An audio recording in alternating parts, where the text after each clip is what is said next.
What's happening? Welcome to Brothers Forge Gaming. Good morning, RPG, right? I'm EZ, and we are back to do another adventure. Last night stayed up a little bit late. I had to come back. We tackled Shining Soul 2. I did finally end up beating that boss, getting credits, getting the end, starting New Game Plus, all that cool stuff. Really great game. Really fun play. Was nice to get through it. Took a little bit, but once you figure out some of the mechanics and stuff, it doesn't go too bad. So just really happy to complete that baby. But sticking with the Shining series, if you've been watching, we've been playing some stuff. Mr. C has been playing Shining in the Darkness. Great game. First of the series. Dungeon crawl, Sega Genesis. I think it's awesome. But with that being said, I've been waiting. I had gotten Shining in the Holy Ark, which is the other dungeon crawl for the Shining series. So we're going to check this out. We're going to play a little bit. We're going to see what's going on, and all that fun stuff. I mean, I don't know how far, how long, or whatever. We'll see. Maybe it's like a brutal game. I'm not 100% sure, but that's what we're getting into today. So hope you're having a good Sunday morning. Welcome, James, man. It's good to see you. Yeah, so let's have a little bit of fun and check out Shining in the Holy Ark.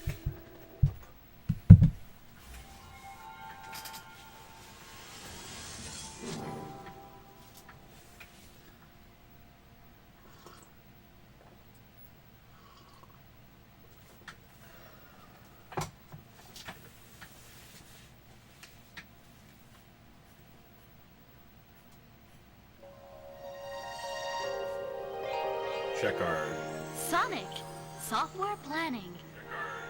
Sonic software planning.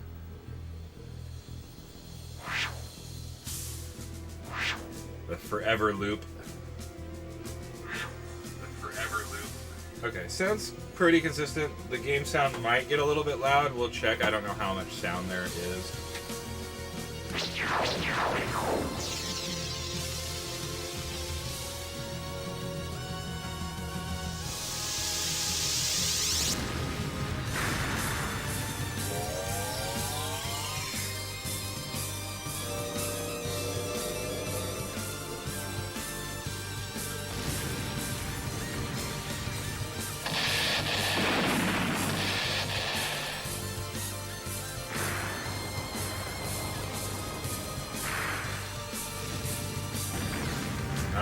That's pretty cool. I was gonna say, I wish it was more like actual cutscene,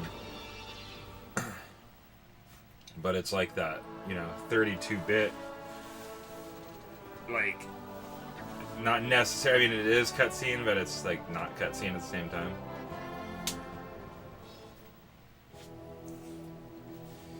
Dude, I got up fairly early. I did have to find a few cords and stuff to get the Saturn all hooked up. The Saturn's not one that we keep. I don't just keep it out all the time because it's not a huge library, so you don't play that many games on it. Even though we did play Hydlid back in January, February, or something. But so I had to get all that set up. Took a little extra. Arthur.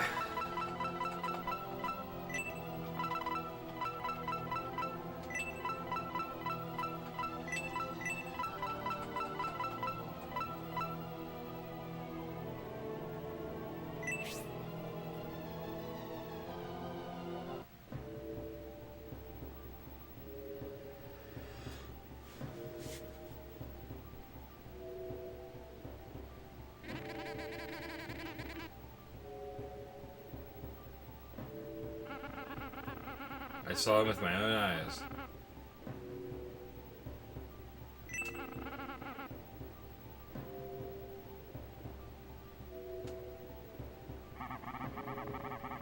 That explains it. No wonder you were the only one out here when we arrived.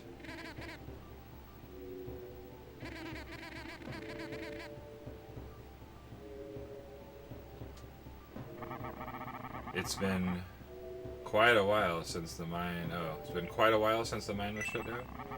There are probably lots of creepy things running around there by now. Yeah, I wonder where those mercenaries are.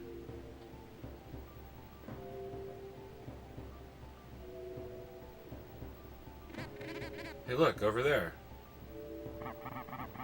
Yep, that's them, alright. Looks like they made it.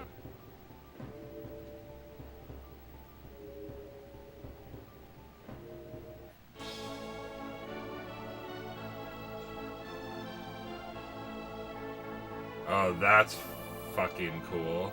Those approaching must be... I didn't read that bit. Now, see, that's a cool little scene right there.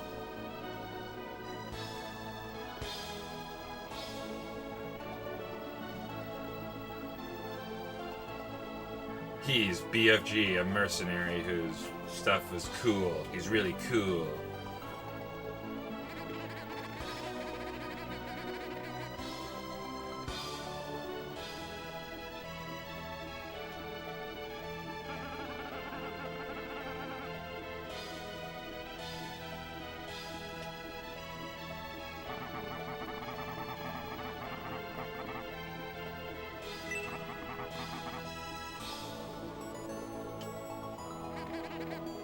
That sounds strange.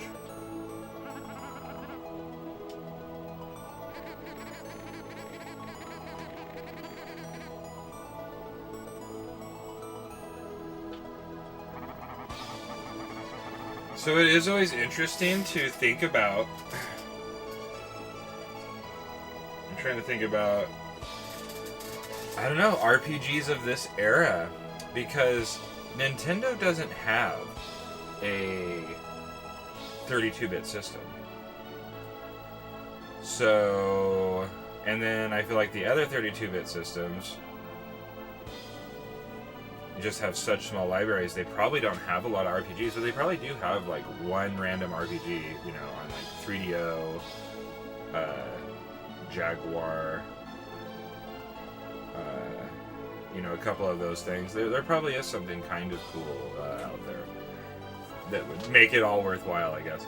But anyways, what I was kind of getting at there is you know, you think about the greatness, like we just played the 16-bit ones, and there's a lot of good ones in there, with different animation, different style. But Nintendo also, they didn't pump out a lot of, there's not like a ton of RPGs on the N64 either. So, RPG-wise, Nintendo wasn't hitting it for like 2 generations, basically.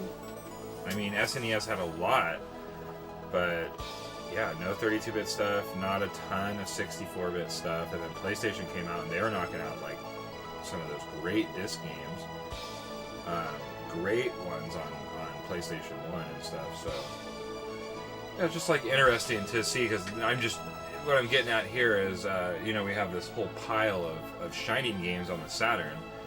There's some of the only 32-bit RPGs out there. But I mean, Saturn has quite a big RPG library, I feel. But, you know, it's actually rocking it now that I really think about it.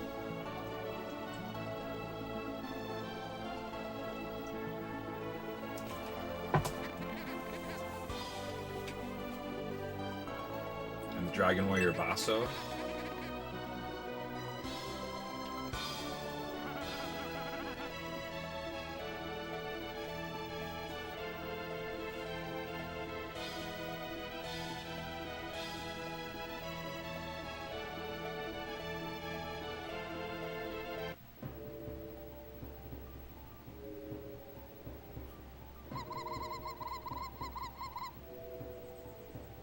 If we were after you, you'd be dead by now.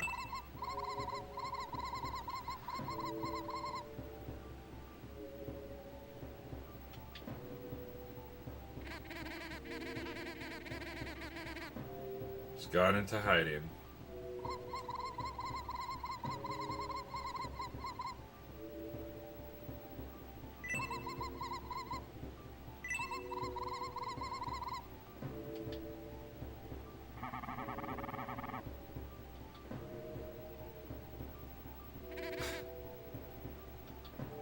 Does he like crack his neck every time he talks or something?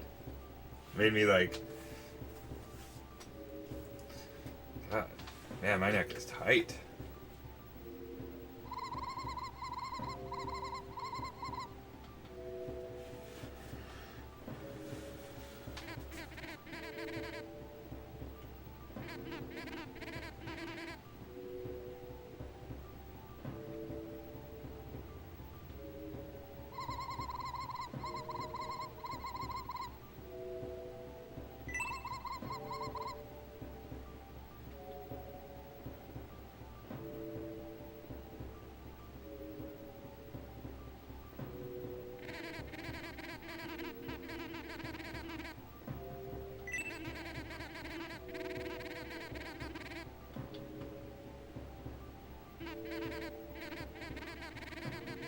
Discuss.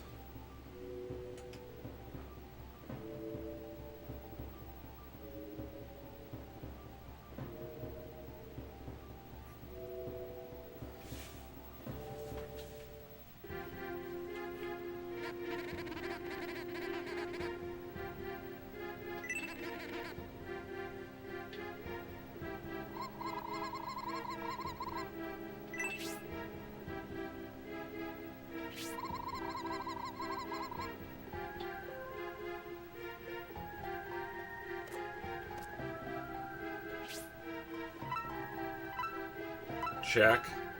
Tactics.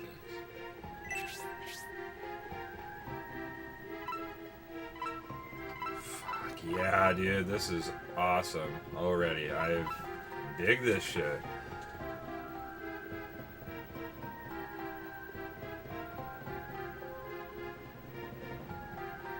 Is that when it said this was?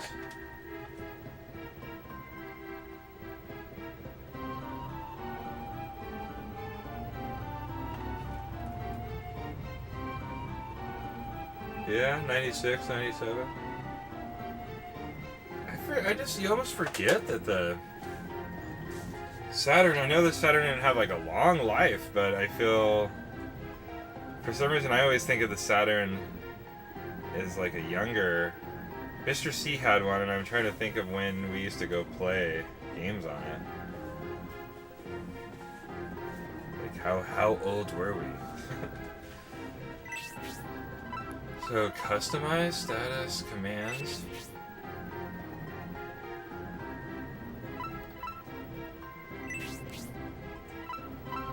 Customize.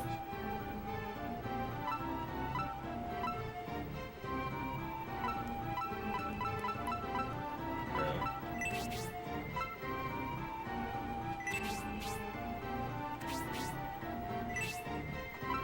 So that was what? Tactics? That didn't seem very tactical. Same, excellent. Man, you get like full gear in this.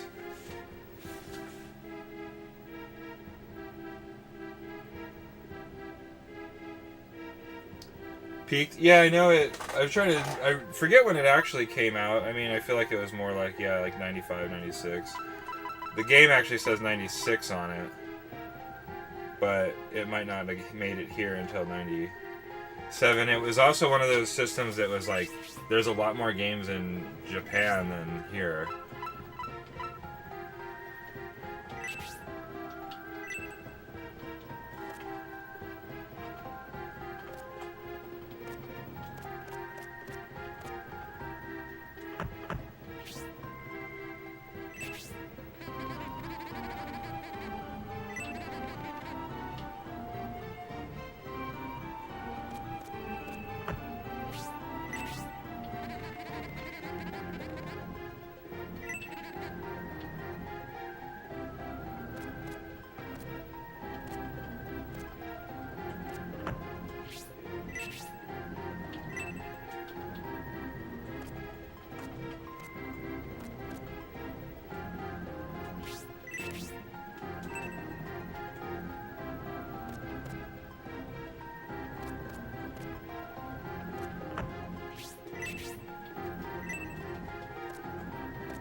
Like, yeah, Saturn has some really good stuff in my opinion.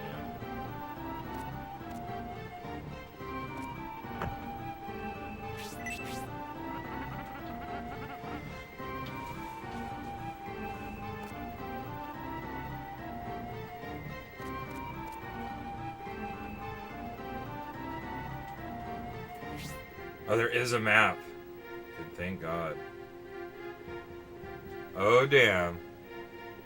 Is this the Return of the Labyrinth? Dude, this game is amazing.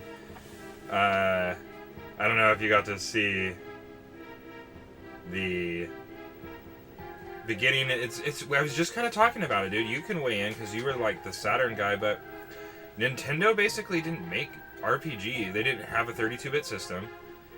And then, to be honest, I don't know what's on 64 that's like a good RPG, like that's actually, you know, like good. Or is there like JRPGs, or are there anything like that? Are they all those, you know, weird anyways, but what I'm getting at is there's not a lot of 32-bit RPGs. So when you think back at the Saturn has like a library with a lot of different types of RPGs in it, and that's kind of cool. Like basically all the Shining ones, I've got a dungeon crawl, an action, like a, you know, action adventure or whatever, and a strategy.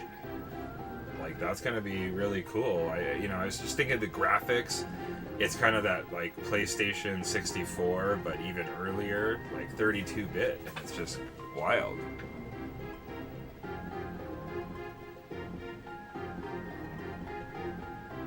Oh, okay, yeah. There's Harvest Moon. There's that's right. I have it. There's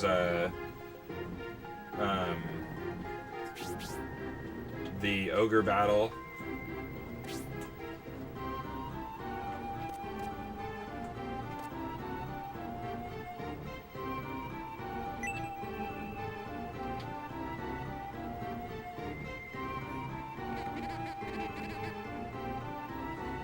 But see, it has this. They like come out in front of it. Really gives depth to this game, man. Like they showed some cool scenes. One of my favorite things so far is, I know we like this from this era. So it had the regular like game screen, but it showed like a mini F&V style screen that kind of actually showed like the animation of them walking up the steps and stuff. And I thought it was pretty cool. You know, like I said, I wish it had a little bit more, but if it had that, it will have more, I would imagine. I wish it had a little bit more FMV in like the intro.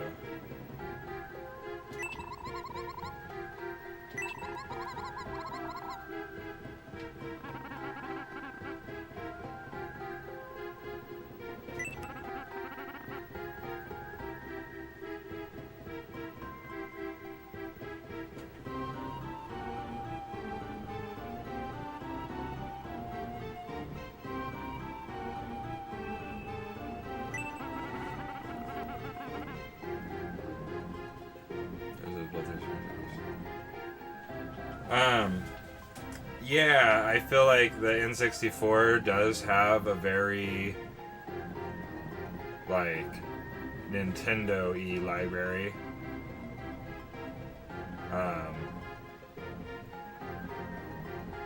Like, it was a lot of, like, not recycled necessarily, but you know what I mean? It was like Mario,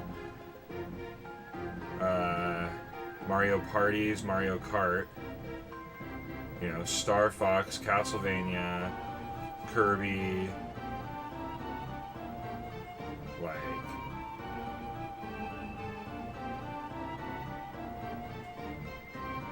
you know, just pretty much Excite Bike, and then I guess they went on certain things, because they have, what, like 4 Turoks? You know, just random stuff like that. They just went with certain things, and it's nice to meet you, by the way.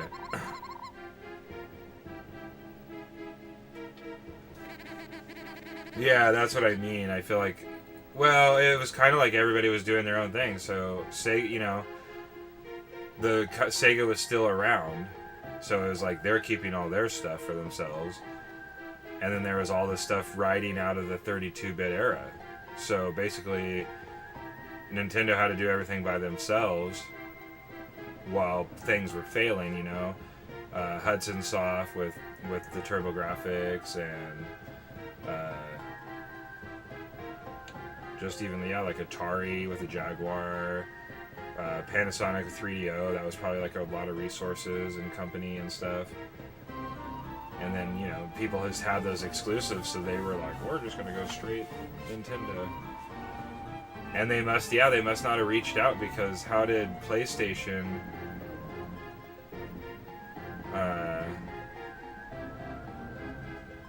get so many of those, you know what I mean? Like, original PlayStation has, like, all that crazy stuff. Kingsfield, like, the Final Fantasies, Breath of Fires, like, all the stuff that was on, like, a lot of them were on SNES. But it's like, they didn't make 64 versions of any of those awesome games.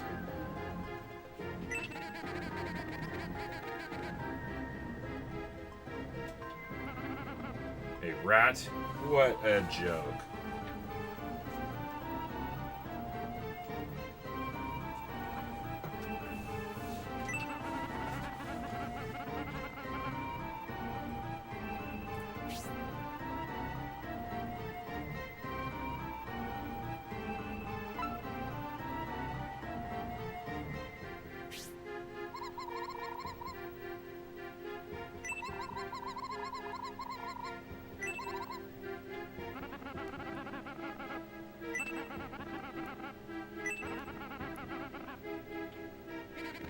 I didn't get the wording of that question.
Oops, I wanted to blaze them again.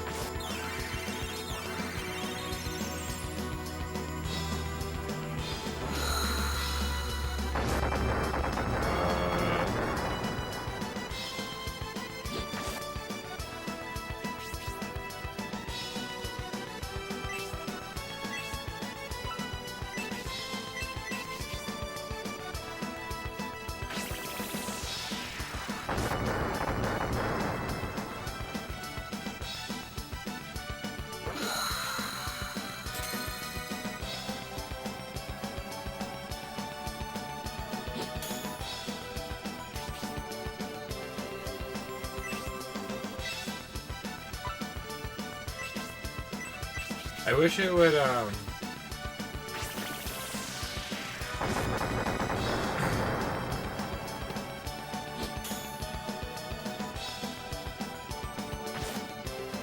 It's crazy because it's first person to you only, so you don't see yourself come out and, like, fight.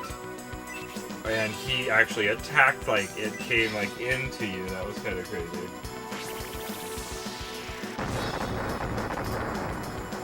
Right? It's really good. It's pretty crazy.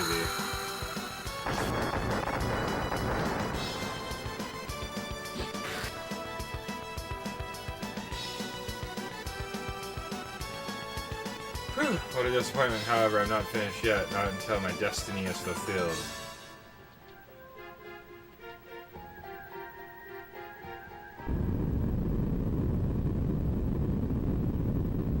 I love that extra ad, though, of the people going out and fighting and attacking and stuff. Here's cutscenes. See, these look a little bit better. I like what they've done so far. It's a big combination of not just doing, like, you know, like the backgrounds of, like, WrestleMania, where it's just the sprites, you know? It's like they take either still shots or they have animations that make some of it not that kind of bulky polygon stuff. And I think that's, like, cool to get that old school style, but then I like having it somewhat too. In these situations, it's pretty cool.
Really crazy about, I don't know, I mean, so you just think about it in general, but it's like, you know, this always has so much to do with light and dark, souls, possession. In most of these games, the Shining series, like somebody gets like possessed.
Whoa.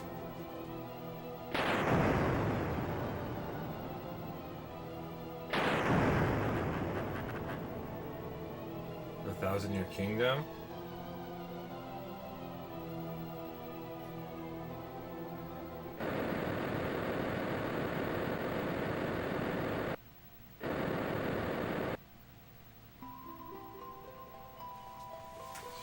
This shit is crazy.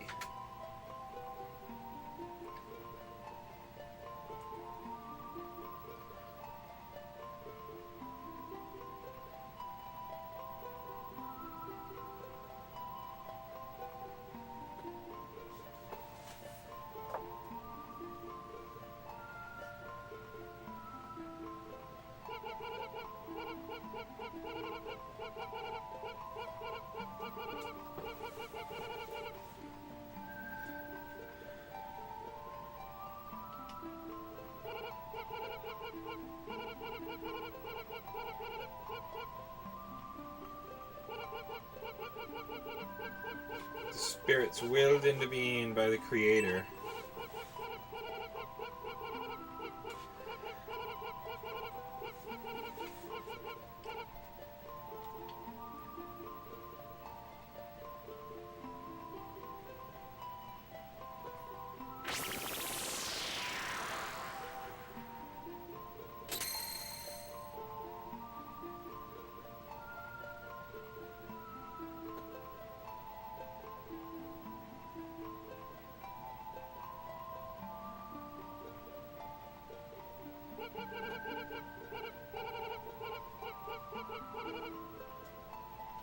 You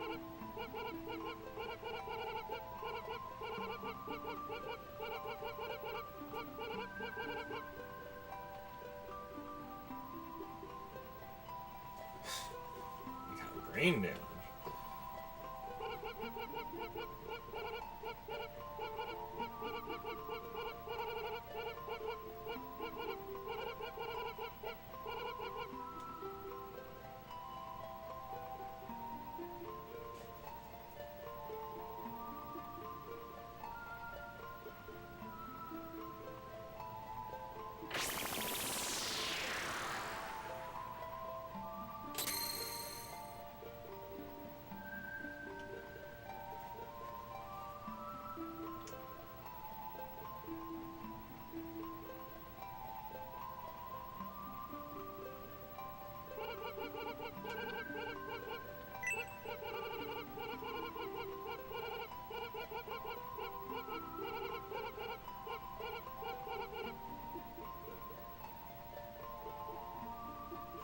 Why do they have to discuss these brutal injuries that they have?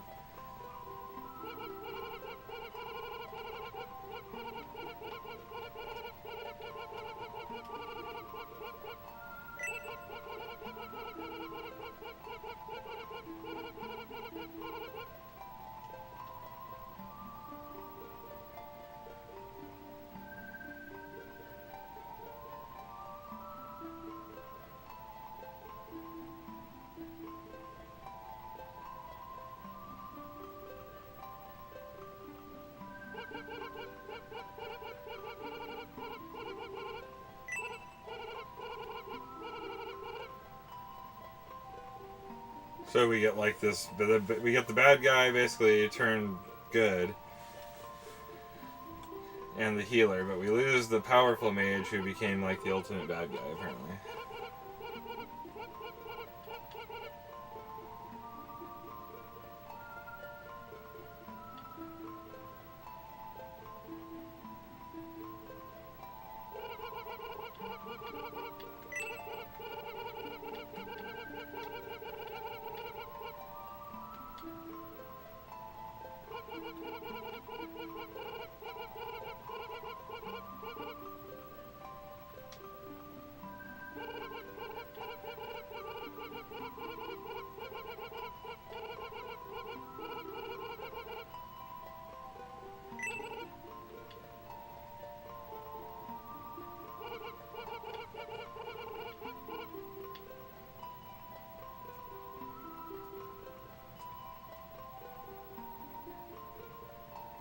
Can I get that in writing?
Okay.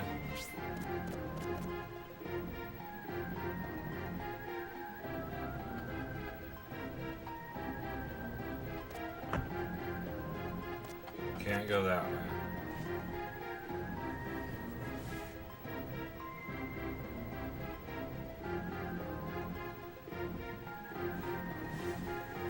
I just had heal and blaze.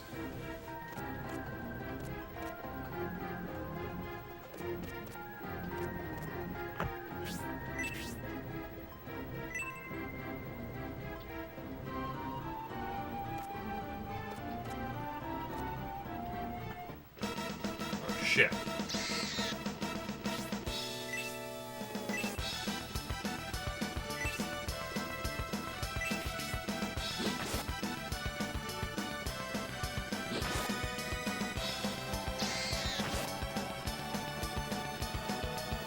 Well, yeah, they're starting a little bit more advanced, I feel. Wow, he has brutal fire.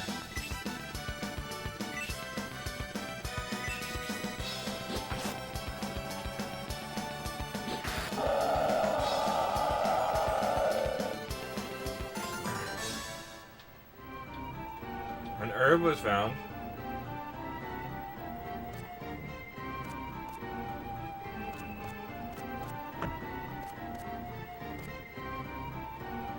Warning.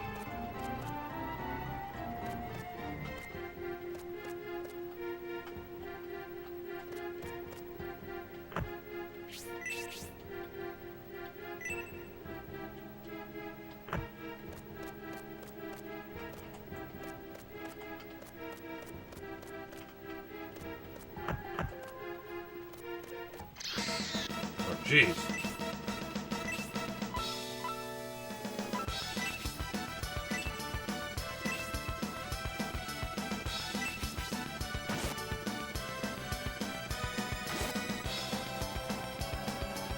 Yeah, this is a good one, man.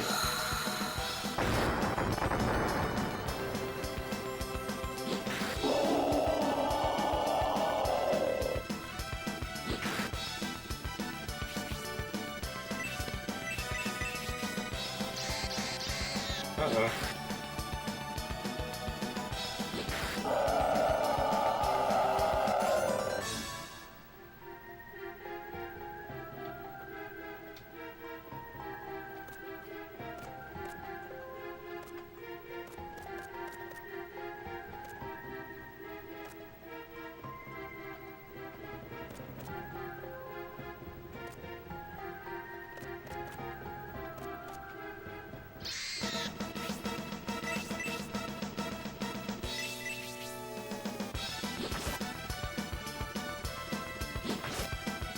Well, we want to explore a little bit.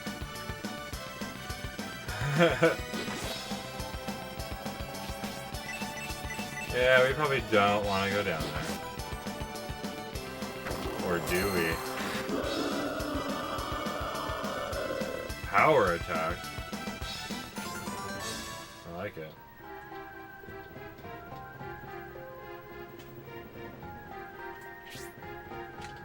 So how do I bring up my...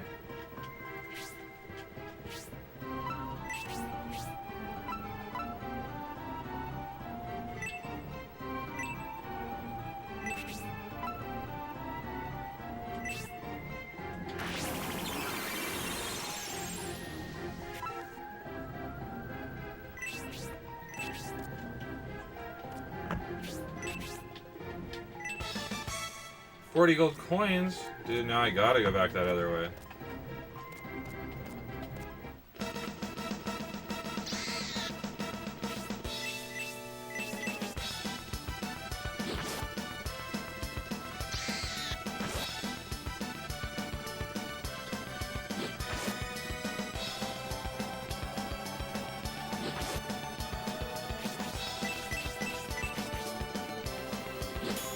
Oh man, he really did dodge him.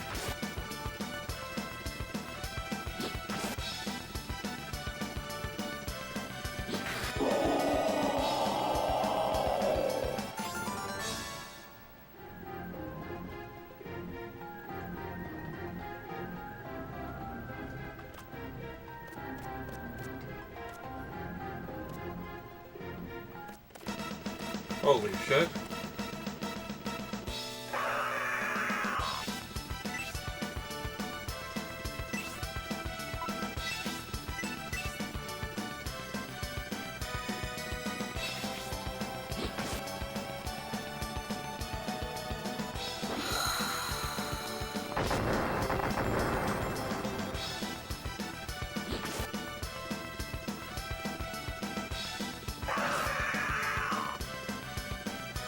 Uh-oh.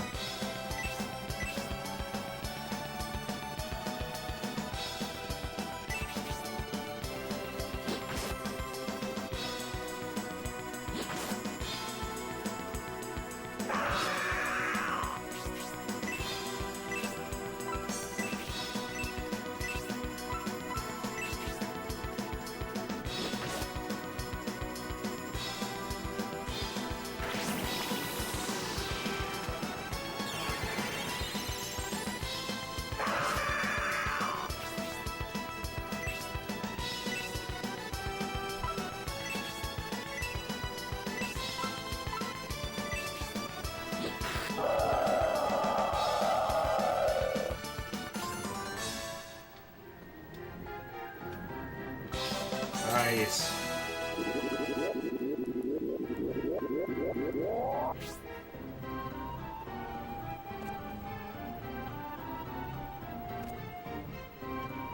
God, this game is sweet.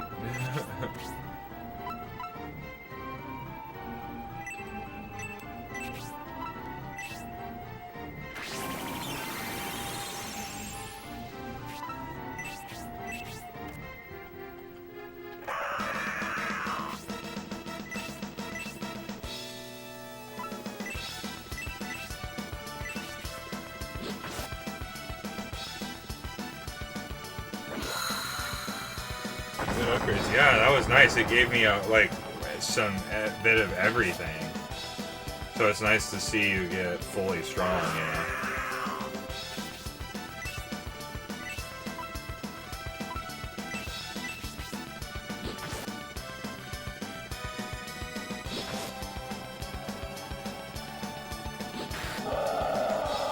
Basicness of darkness. Yeah. I mean, the whole Shining series is really, like, you know, it's the struggles of light and dark, man.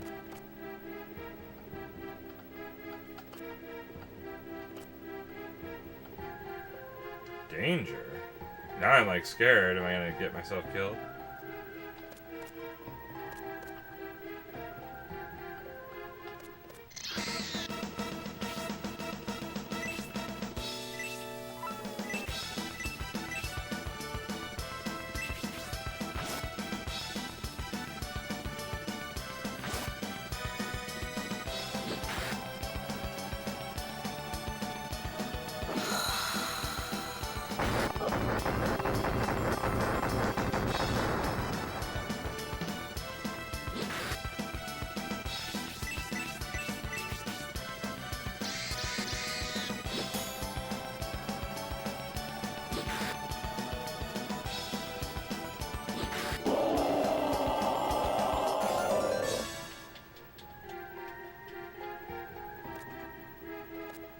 What I wanted, I knew there would have to be an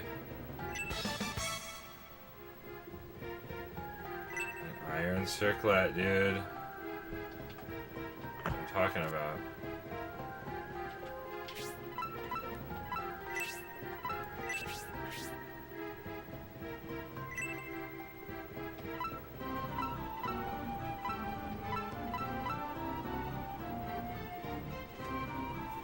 He cannot use it.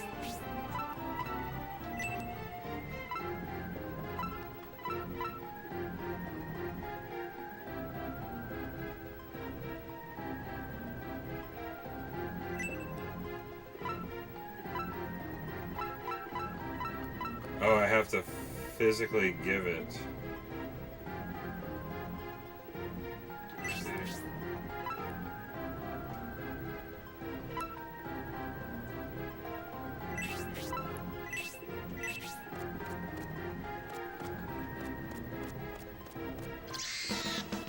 Oh shit. Oh no, bats. Oh my god, they're bats, man. What's happening, KT Gaming? Welcome to some Holy Ark. We did.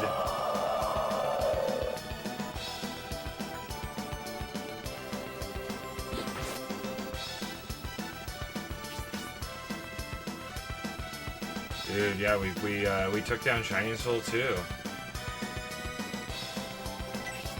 Last night, so it was nice. We had to play a little bit of Sega Saturn.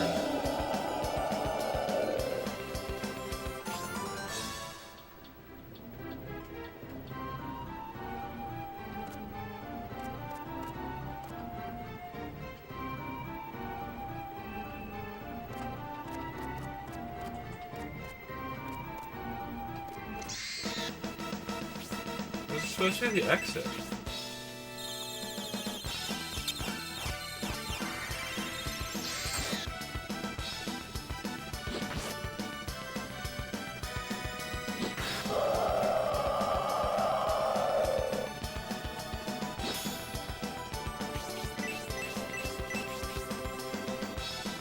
Ultrasonic waves.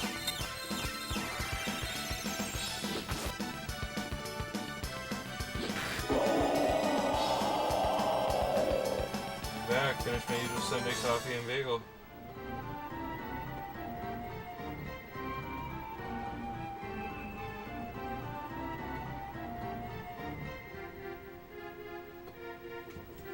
Nice, dude.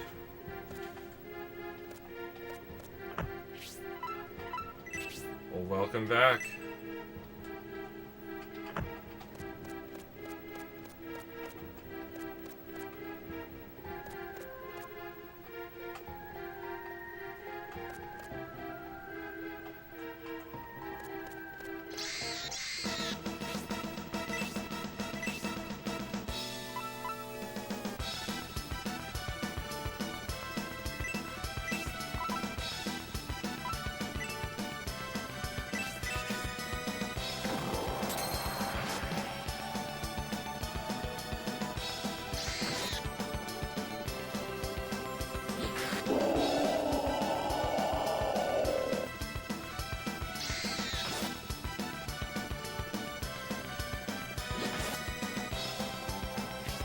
So what Dragon Quest, like the original Dragon Warrior? I don't know, because I've always referred to them as like Dragon Warrior, like North America. I know they're Dragon Quest or whatever.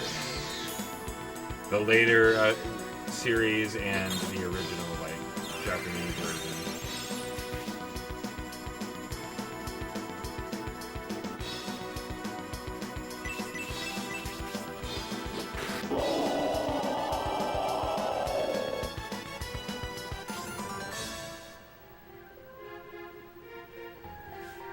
Do definitely enjoy.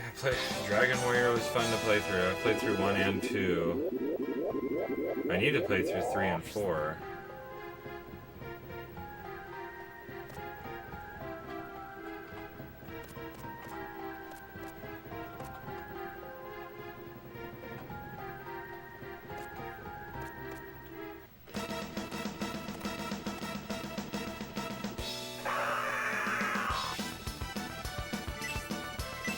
Fuck, man, I can't get out of here.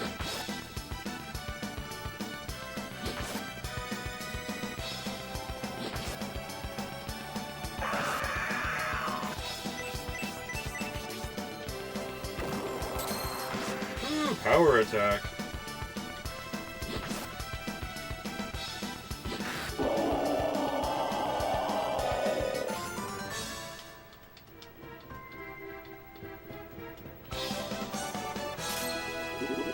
Nice, dude. Yeah, you get quite a bit of difference. Difference a day makes.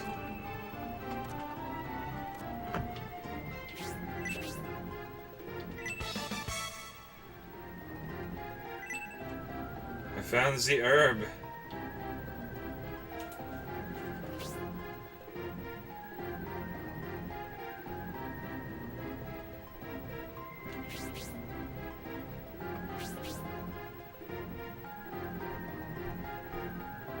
Did I go the wrong way?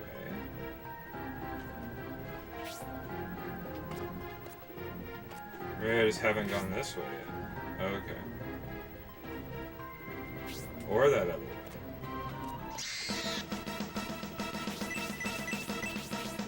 What's happening in purple?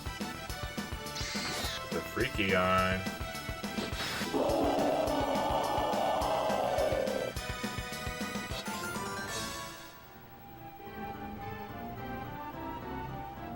Got it.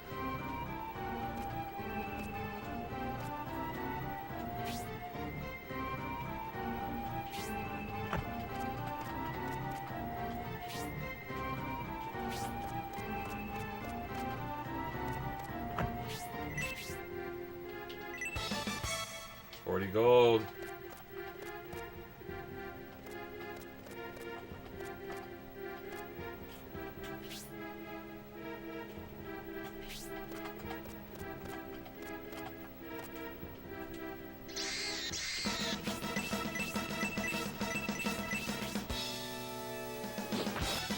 Dude, yeah, this Shining series has had some of the most amazing music. I've been super impressed.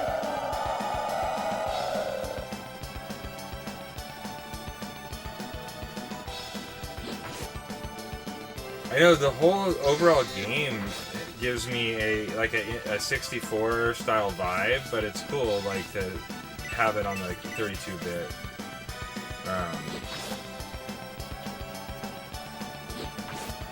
This has been a really good game so far for like a dungeon crawl. It gives you a good experience with some of the other stuff to make it not quite as, you know, it like spices it up a little bit from your typical dungeon crawl.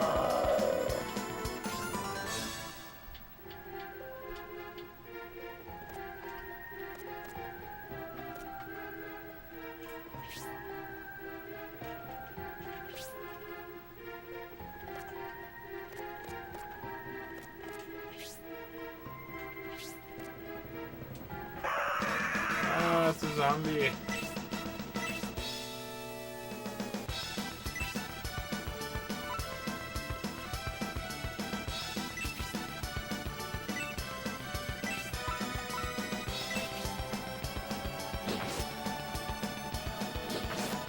Never played a Shining game, and this is the one I always wanted to play due to the memories of my friend playing it. Yeah, I mean, the Shining games are so... I think we were just talking about that, me and Mr. C, that as a series, the Shining series has to be one, like, it's so under the radar kind of, but it's got to be, like, one of the best, because it has such a variety, you know, it's like Final Fantasy, some of these ones...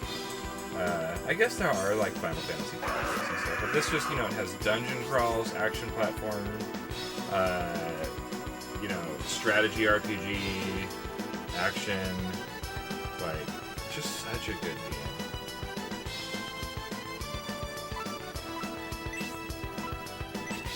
game. And series, and like the music, the lore, all like the creatures look.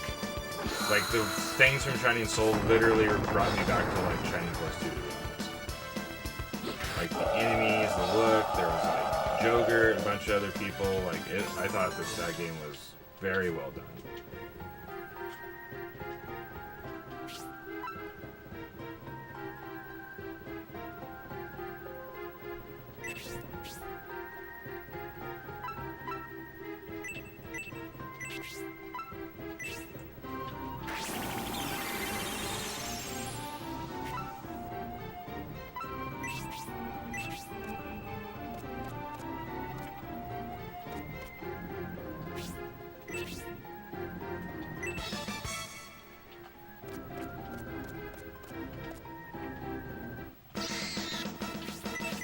Nice, dude. I am scoring all the gold coins.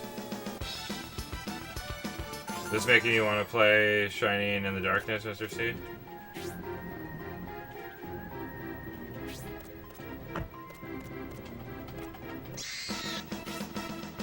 Fuck, it keeps saying exit, but... I feel like I'm not exiting. What's happening? Good morning, DOA.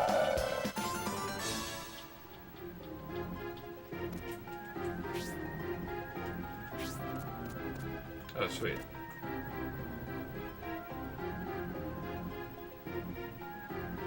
What? Another floor.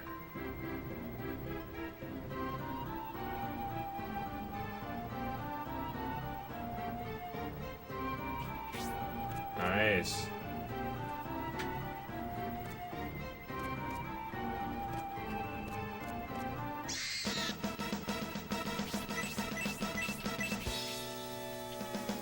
Man, I'm gonna want to,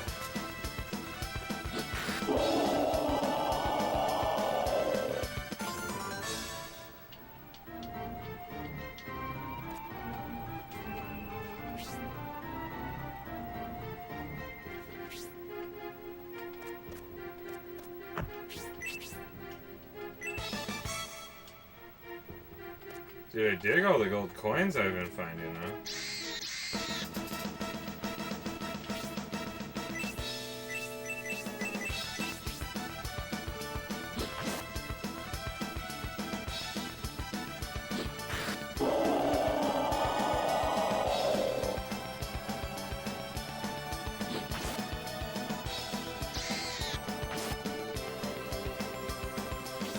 did he even hit?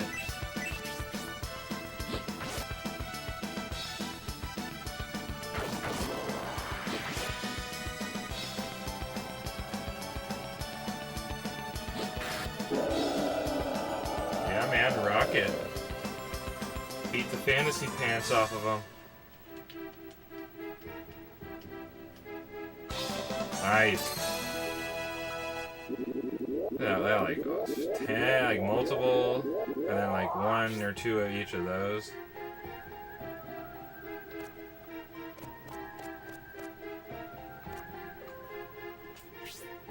Well, that's scary. There's all sorts of ways to go down here that are not the exit.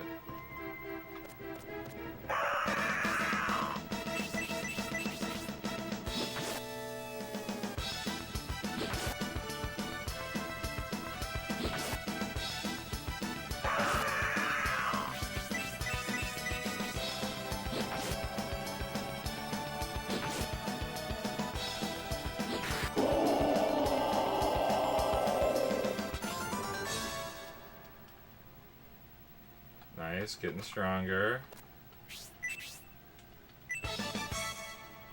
Dude, you're finding lots of herb.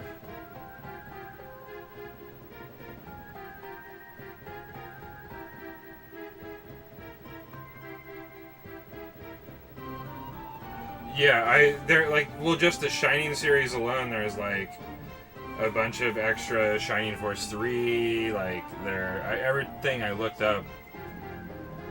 I mean, I was like looking up a list one time, and they just had like a whole bunch of stuff that I was like, wow, that's crazy. It was, but the thing is I have the action replay thing that it makes it region free, so technically I could get like, you know, as long as they weren't like heavily text based or something, I could get some Japanese import type stuff and play it.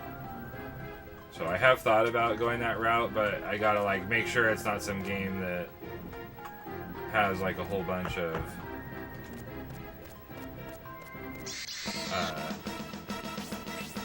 like text or something to read.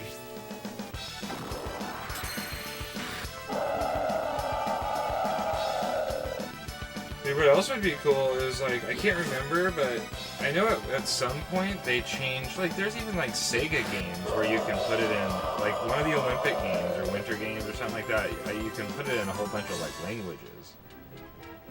So you'd think you would be able to just get like a Japanese game and put on like an English like translation thing or something.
It's kind of nice to friendly, like, compared to after watching Mr. C, you know, play Shining in the Darkness, you know, it's like it has, like, a map that you can bring up right away, you know, you don't have to, like, find map or anything. It has, just some little things like that that kind of make it, you know, you see the more modern dungeon crawl out of it. Oh, that says exit too, huh?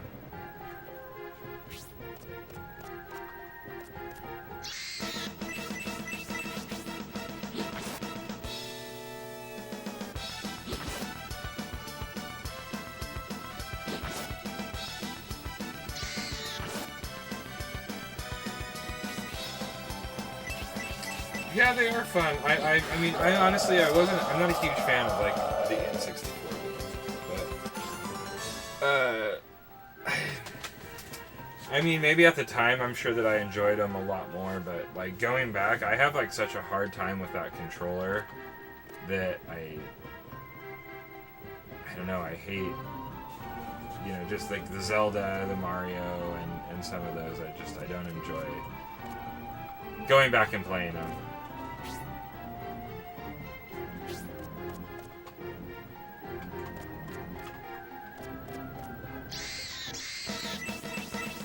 But I know they're good classic staples, like good entries into the game. It's been a while since I played Mario 64. I think it was just I played some of the other stuff. Like I played Zelda more recently, Ocarina of Time or whatever it is. And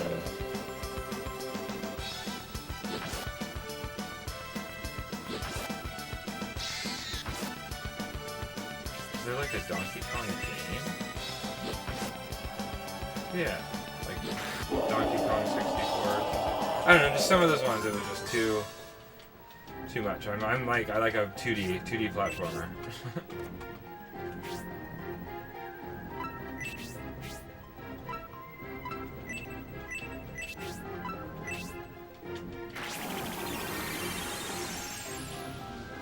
So I guess my issue really isn't with the game, it's just that I have trouble personally with them.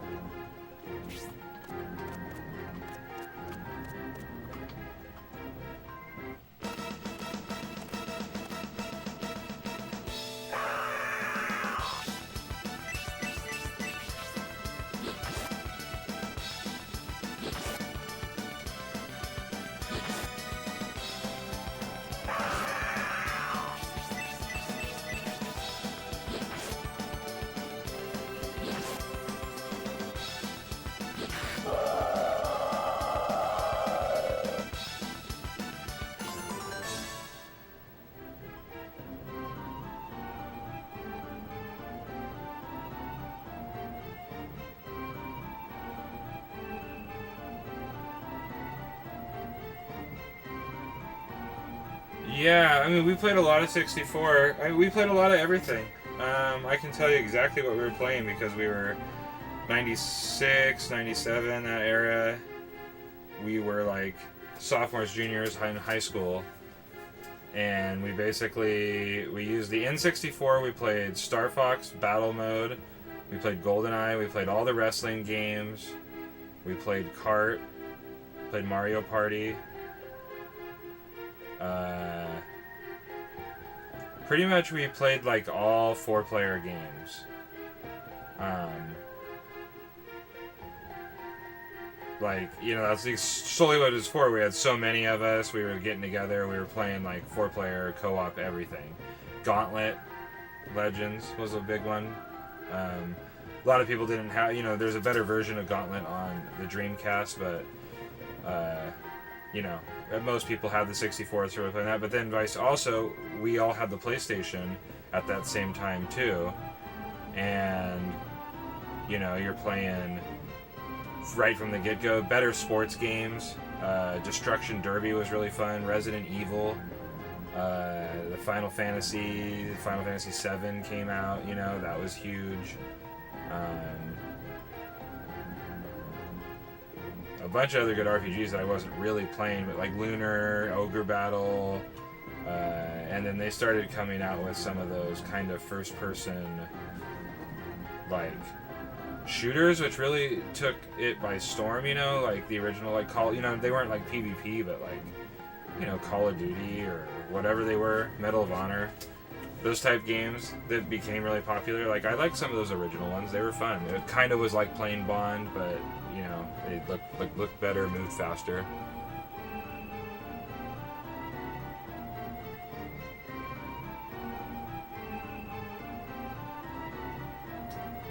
Oh, that's right, dude. PlayStation had like Kingsfield and all those games. That's some good stuff.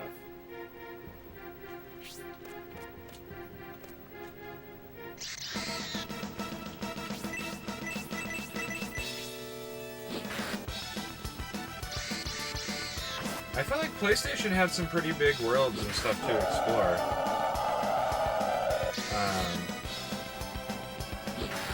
But you're right, a lot of those, or some of them were like first person. Because like Kingsfield was pretty early in the life. Because I remember it being like, you know, a long box game.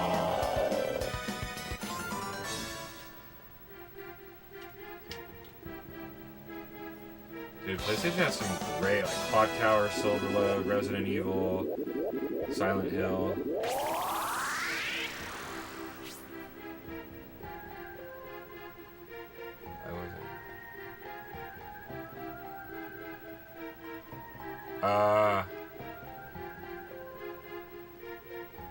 Yes, yeah, I was never been a big like racing guy.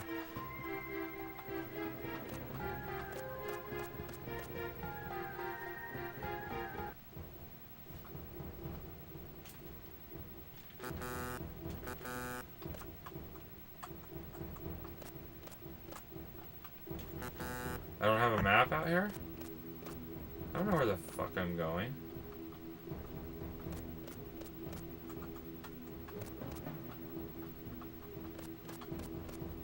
I guess down this hill?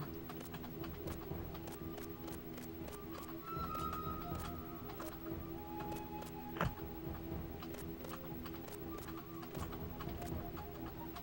want to find like a town. Yeah, dude, Diddy Kong Racing's a good one. You know, it's actually a fun game. Oh, sweet.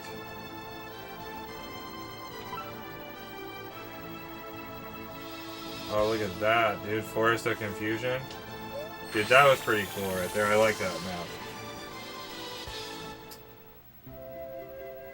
Alright, before we go run around this town, I'm digging this. Let's get another cup of coffee, man, and us. Maybe a smoke.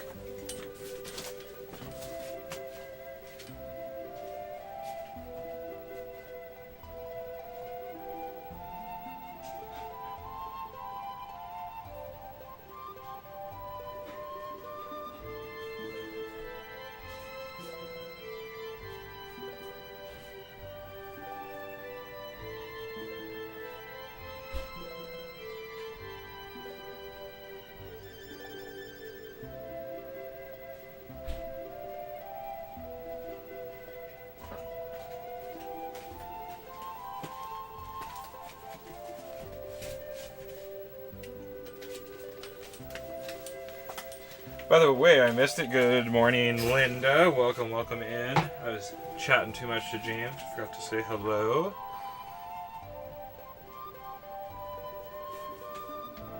Yeah, 64 was really good. I mean, Kart was good, but people, I think, didn't realize how good of, like, the rare, you know? Because, I mean, Diddy Kong Racing is, like, rare, so it has, like, the first...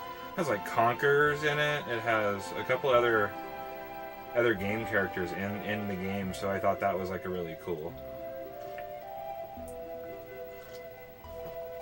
cool deal. And it was pretty much the same when you had some like other, you know, like the different vehicles and stuff like that. I feel like Modern Kart kind of had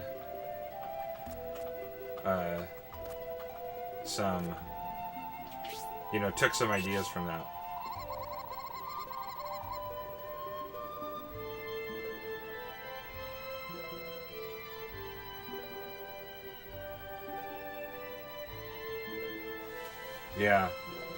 Yeah, some things were much better on... I mean, it's just hit and miss, you know? Like Gauntlet on the PlayStation is the worst version of Gauntlet you could ever imagine. N64 is second, and Dreamcast is the best version of that. But, you know, it's weird, you know? You get something on a certain system, and it could totally change your night. Symphony of the Night, dude.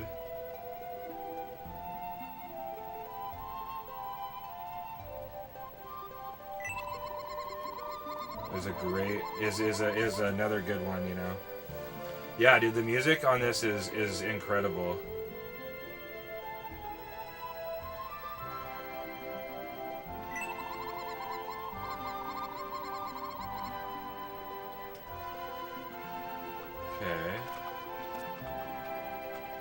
How do I go in?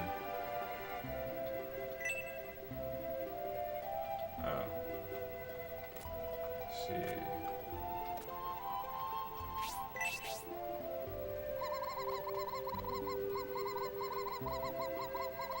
It is the cursed mine in inner forest to the south is haunted.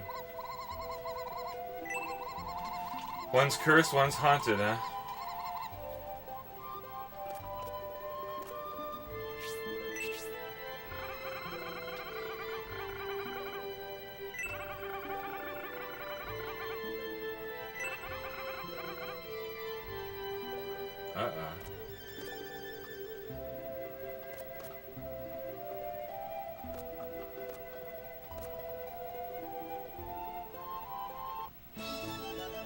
Wow. Is this Shining in the Darkness, or what am I playing, dude?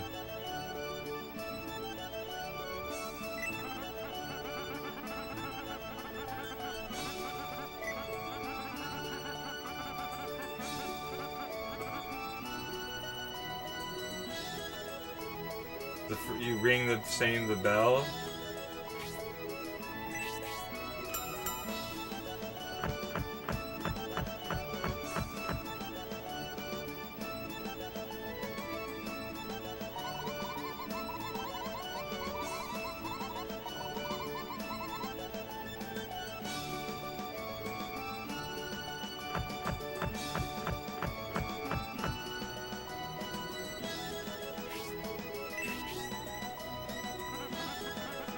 Oh, okay.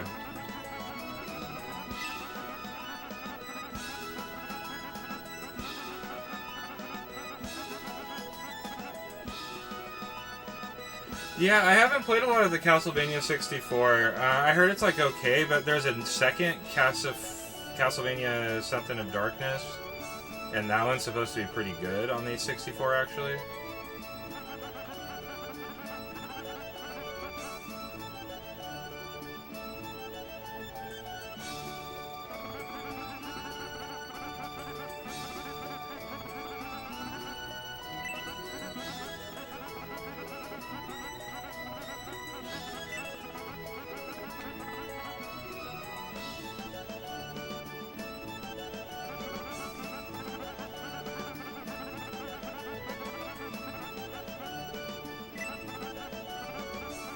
Could it be them?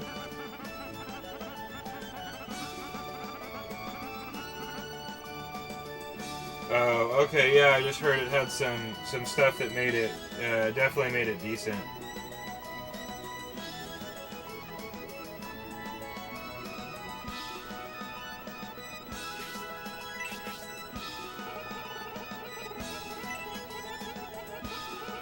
Little boys aren't my style.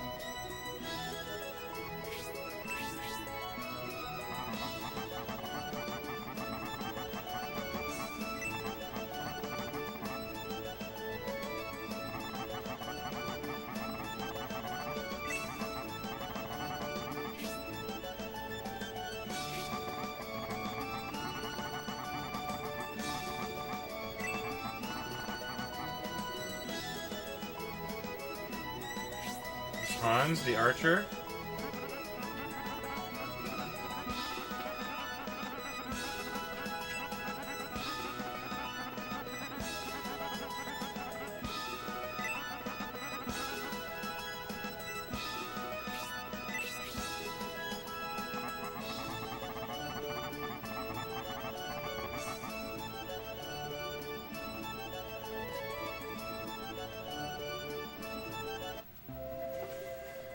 Alright, remember that. Apparently I'm supposed to stay there.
Little inter-mercenary fight.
I understand that, but it really pains me.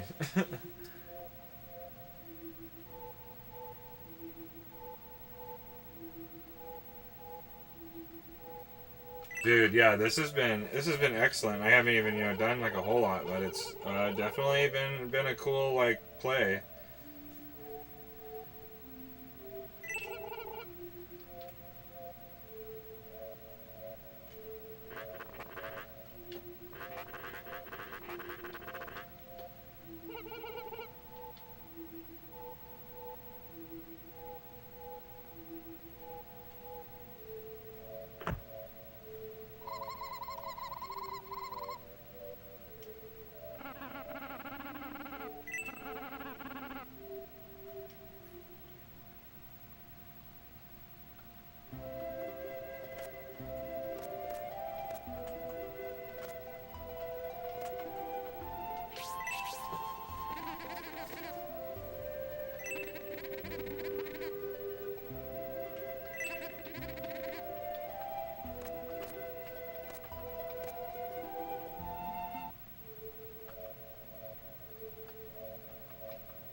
I know, he looks pretty crazy, man. Do you know about the ancient ruins in the South Forest? No. It is one of the ruins which are located in the east, west, and south.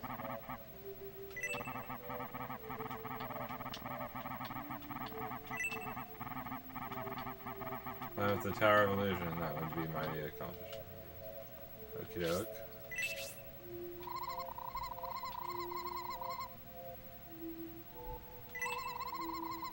History of our country. I want to hear fucking stories.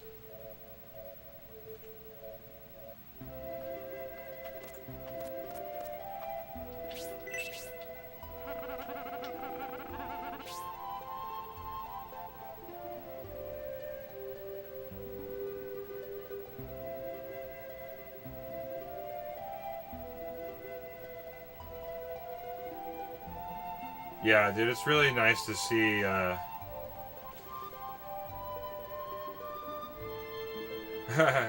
true. It's nice to see all the unique stuff. It was a large exhibition this time. Were you part of it? Sure.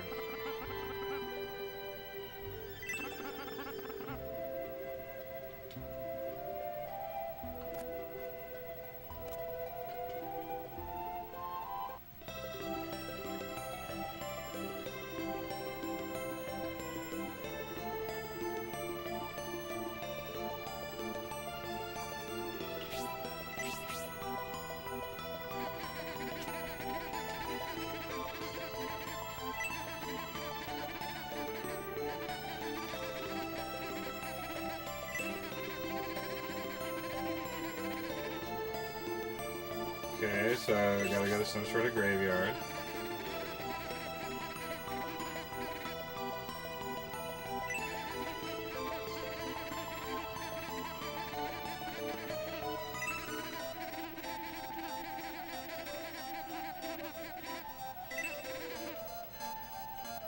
Okay, so there's some sort of pixies that I need to find.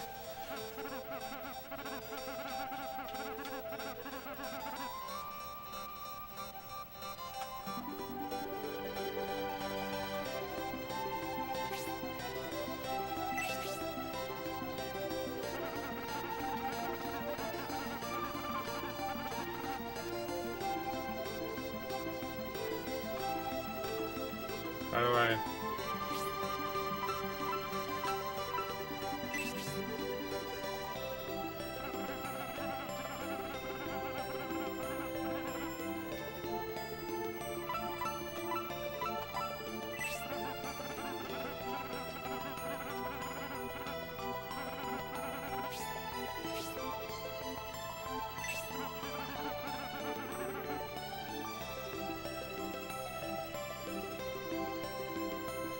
Yeah, the 360, I mean, I've played some stuff on 360, and there's definitely good stuff, but I did notice I played, like, Call of Juarez, I played BioShock, I played a couple of games that were recommended and stuff like that, and then they all basically were like Halo, you know what I mean? It was all, like, a first-person, I was just like, oh, this is, like, kind of, it just doesn't even feel unique. It feels like I'm just playing a different skin. Like, you know. It's like you're not getting the immersive feeling with just...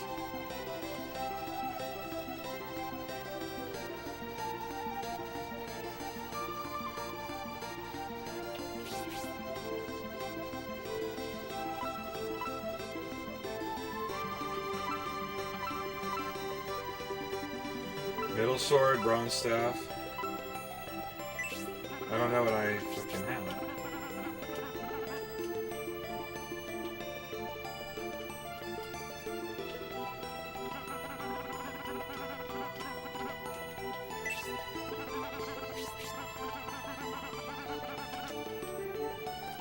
A little irritated. I do have to like go out of the shop basically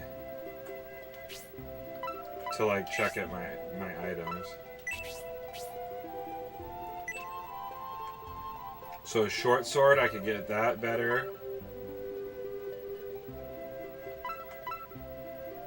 Why? I can equip 2 weapons?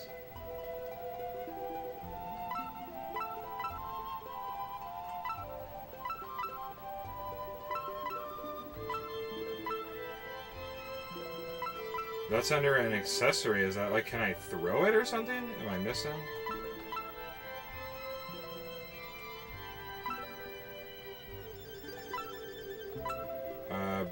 What do I got? Ring mail, small shield, leather shell. Interesting.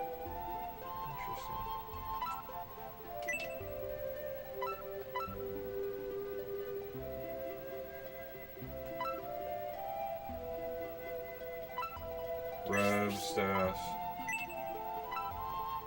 mesh, leather. Dagger. I wonder if he could use a short sword.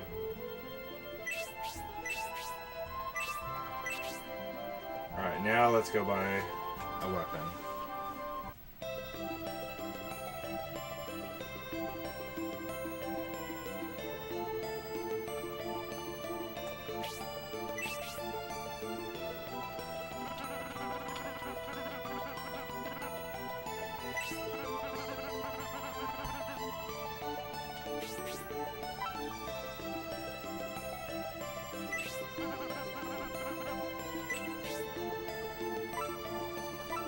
Oh, so I bet I can back out.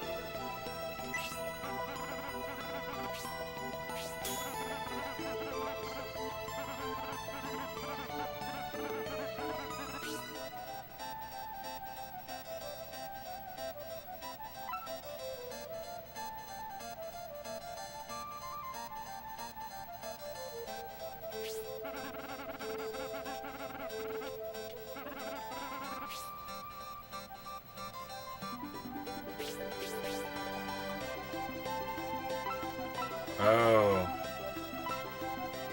Shit. I thought this was a short sword.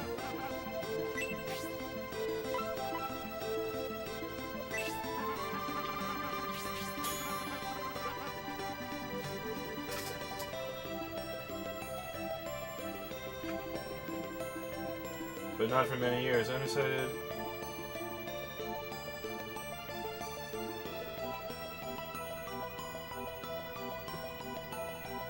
Yeah, it's hard to. I don't know. And now that I've been back, playing retro, I just got all. I basically just got a bunch of games, you know. Oh, speaking of the devil. Yeah, I just got a bunch of games, so I'm gonna be playing retro, man. I'm gonna be back playing all these games because that is one thing that I decided to do this year and I've stuck to it. I haven't been buying like fluff, buying shelf sitters pretty much. I've been getting some stuff that I like really would like to or plan on playing. So I've gotten a lot of it, so it's already a big list. I do kind of almost need to stop. This is actually probably one of the furthest things away from playing, but dude, have the nice Nintendo sleeve. Ended up getting Times of Lore. So I've been waiting for that. That was one that we didn't have. I know Mr. C always wanted it with all the extras. There's like a map and all that stuff, but pretty cool just to pick that up. Get another Nintendo game into the library.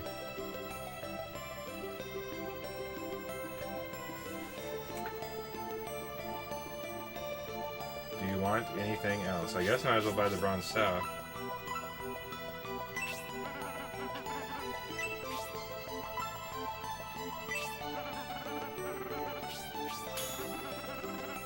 I know you wanted CIB, but it's quite a difference in price, so it was hard.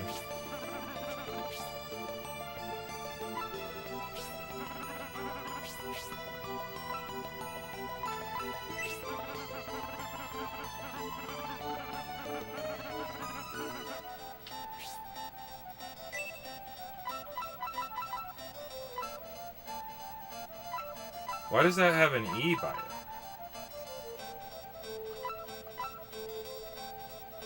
Oh, that's my new sword.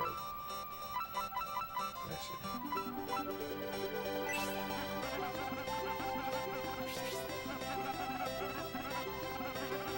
It seems fun. There was another game. What was it? Destiny of the Emperor?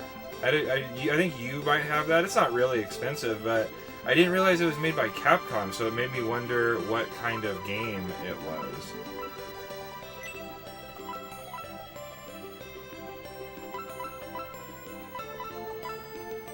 Iron Circlet. You think that that's better or worse than that other? I guess I could try it out.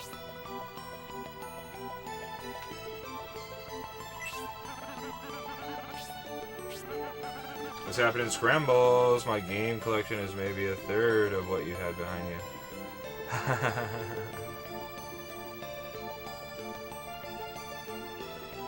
Picking up music, gear. Dude, you know, and it's to each their own and all that stuff. And I really do enjoy having the collection. I've added so much stuff this year. I got, like I said, really lucky just with the job. I've had some extra bonuses. I had some good gambling experiences. In fact, that's just paid for Times of War. I won $120, you know, yesterday. So I've been able to use that without actually spending my own physical money. Like, basically, Reno bought me all 3 of these Sega Saturn Shining games. But let's go ahead. I think I still have this loaded up.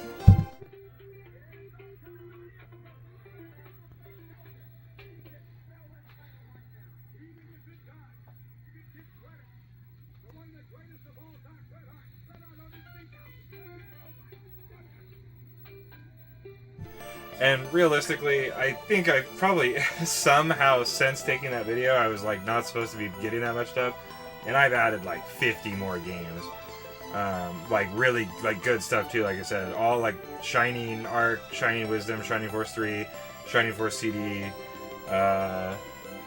Clock Tower, Tactics Ogre, You know, Splatterhouse 2, Crew, some Switch stuff, some random NES stuff. It's been a little bit wild. I've been on one.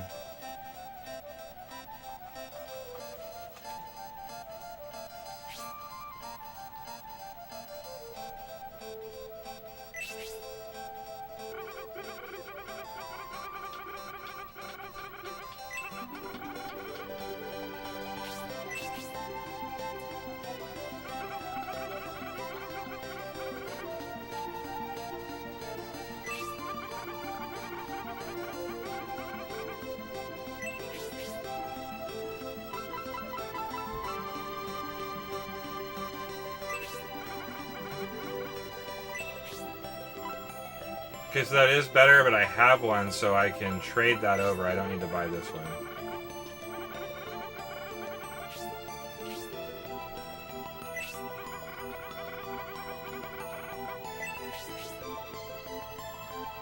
Scale mail, dude. You just always like to hear scale mail.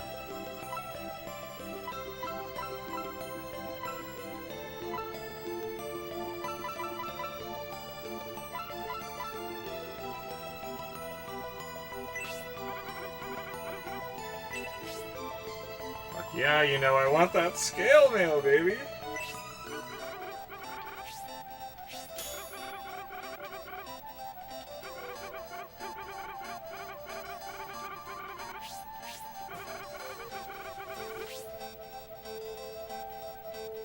And then 3 games from childhood that I picked.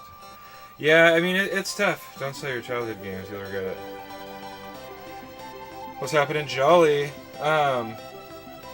Yeah, I definitely have way more. I was like doing the math and stuff.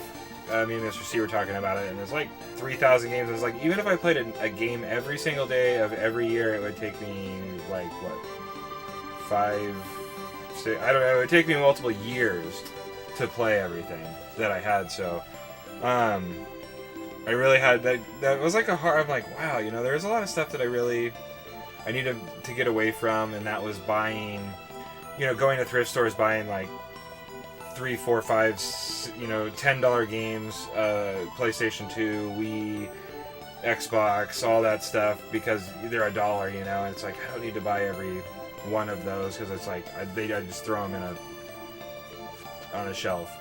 So that's why this year I made it, and then one time too, I spent a bunch of money on crap, like Wii games and stuff like that, and then I finally, at the end of the day, came across Pirates of the Dark Water on the SNES, but I'd already spent, like, pretty much the $100 that I would spend on that, you know, on miscellaneous crap that I'll never play. And I was like, fuck, you know, why did I do that? Now I'm kind of pissed. You know, that was like my day where I'm like, I am going to buy stuff that I really want to play, and at least looks interesting enough to where I might play it, or I'm going to add to the NES collection because we're so close, you know, it's like nice, like I said, Times of Lore, something we didn't have. I was like, it's nice to grab that. I think that like getting stuff like that literally puts me and Mr. C, you know, as a team. I think we're only like something really stupid, 16 games, 18 games or something away from all of the NES games. Maybe less. I can't remember what it was, but it puts me ever closer too, and I'm in the under the 100 mark away. So that's you know, it's pretty cool.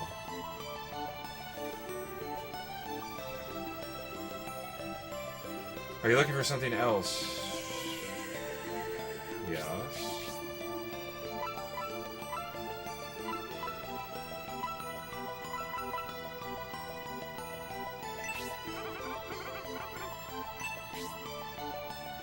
Dude, I am souping myself up.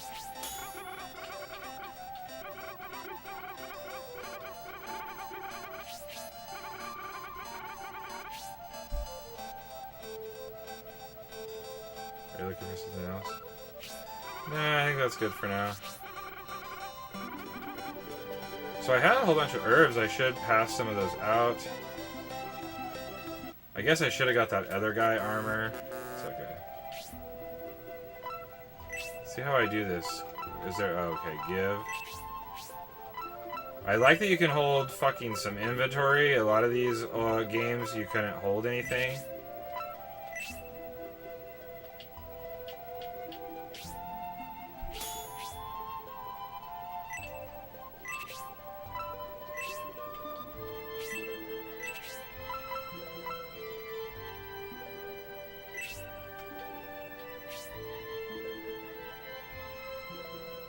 Alright, so now I guess I should finish it out. I should go buy that other guy some armor and sell this.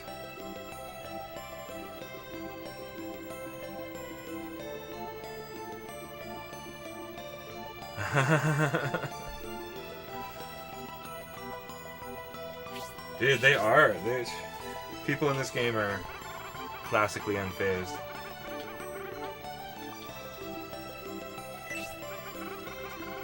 I did buy stuff earlier, dude. What's your big deal?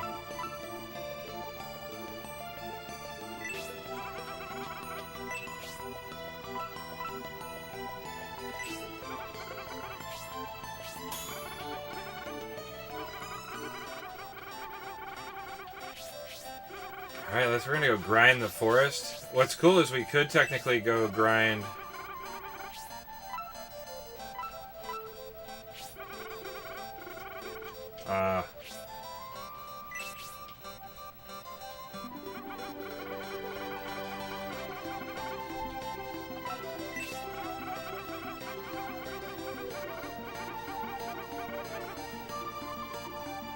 Yeah, dude, this is awesome, dude. For part of the Shining series, a 32-bit RPG dungeon crawl. I mean, that is the deal.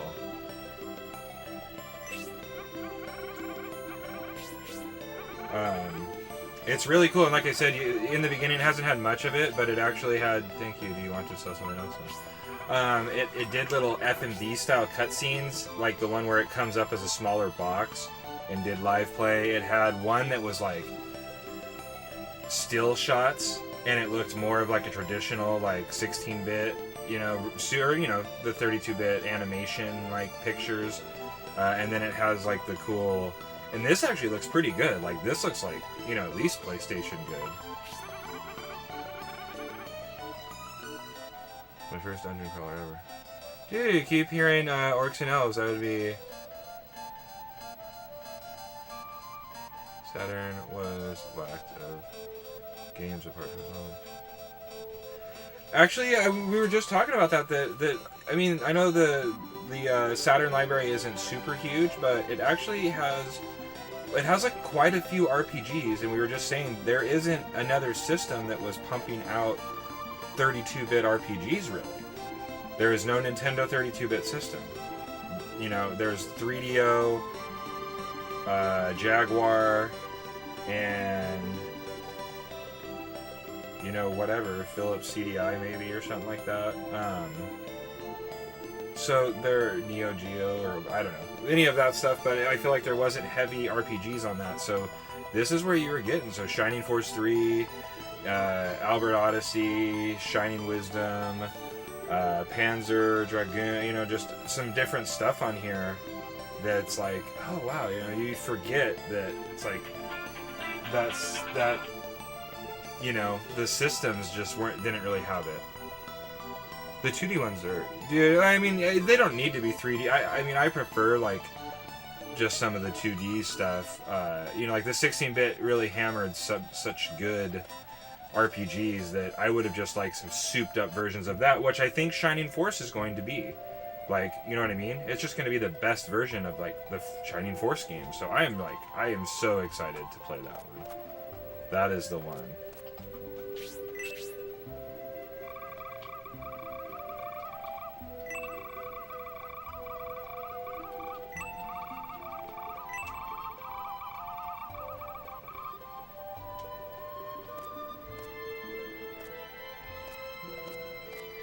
Trying to find, there was something right here, right? No, that was the locked one.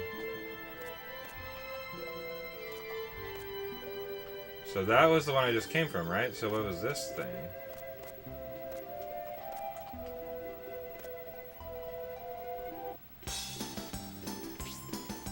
Oh, this is gonna be like a forger guy, dude.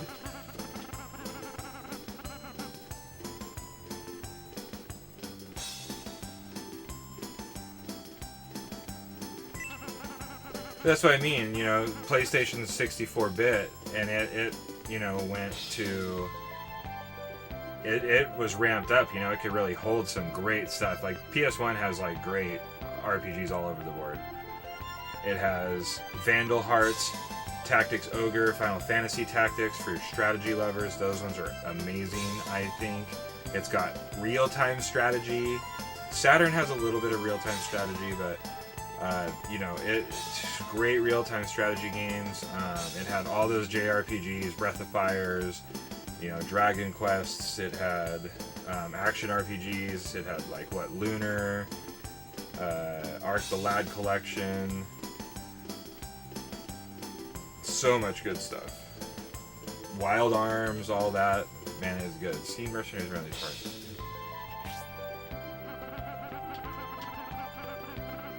You have come directly to me. You must have found some rare materials. Okay, so I have to find materials and do that whole thing. That's like what that deal is.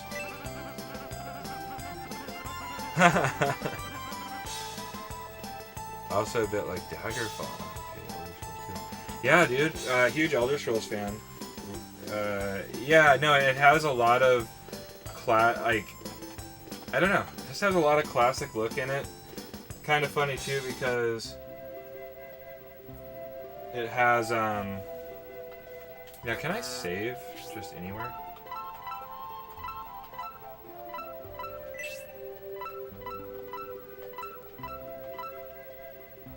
So there's got to be somewhere to save. But yeah, it has like just a lot of classic animation and stuff that's set to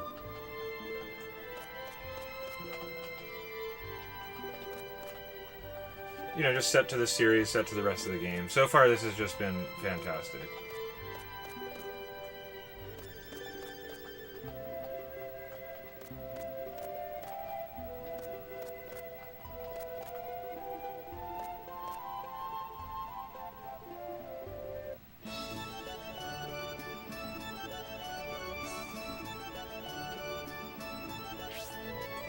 Let's see if we can stay yet. Oh, we must be able to because she came from a different place.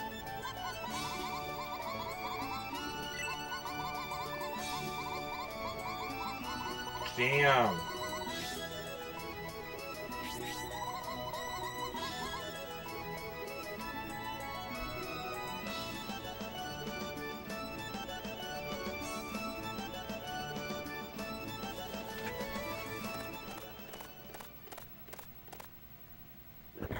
That's awesome, man. Dude, yeah, this has been... I've had an incredible amount of fun. We're going to go ahead and... We're going to... Let's see, 11:42. I would say maybe not quite an hour, but we've got definitely some more time we're going to put in. 45 minutes. Alright, Skyrim, yeah. Well, Jolly, I played a lot of Elder Scrolls through Morrowind. I would have been a Skyrim fan, but I didn't play it very much. It was at a time in my life where I just wasn't playing that style of game. I played a lot of like competitive sports games online, and stuff like that during that era, and I played a lot of group games, you know, FIFA Pro Clubs, you know, open season and like Madden and MLB and stuff like that. And so I didn't play like a ton of the Sky. I played a lot of Morrowind, and I did remember playing one of them, Oblivion, Skyrim, something.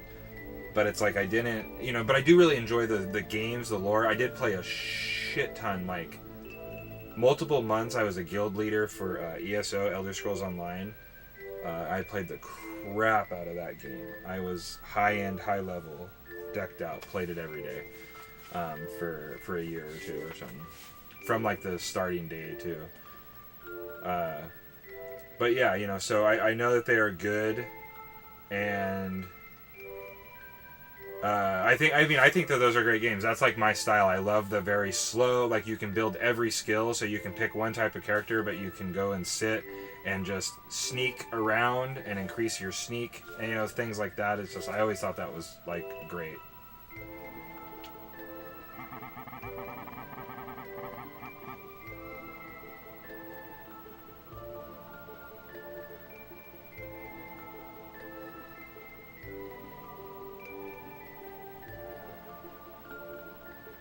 Welcome, Caleb.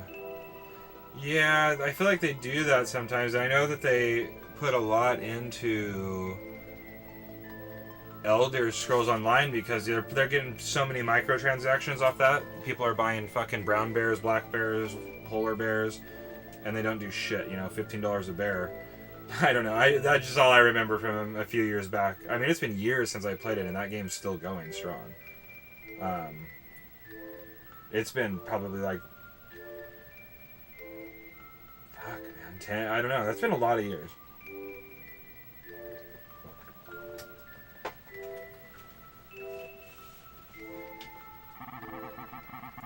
It's going to be obvious if we leave the village together, so we'd best split up. Why don't you leave and head for the forest first? I'll follow shortly, thereafter, and catch up with you. Do you trust him enough to follow his instructions? Yes.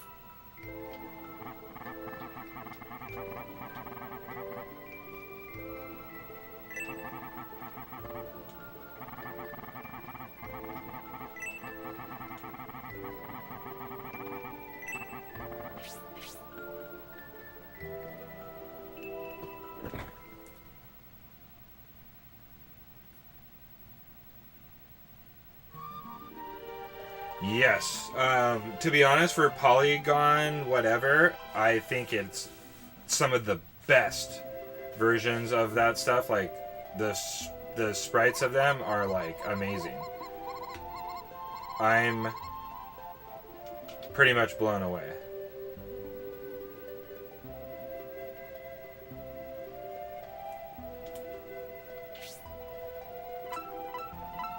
Alright, so that gave me all of that. That's what I was hoping.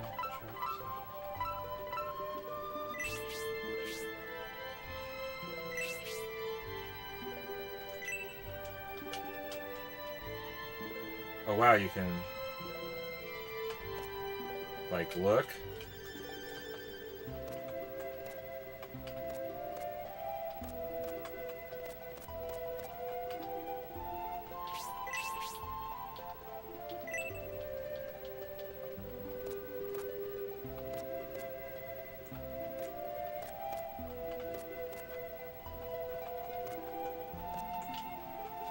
I feel like I haven't been able to save, and that worries me.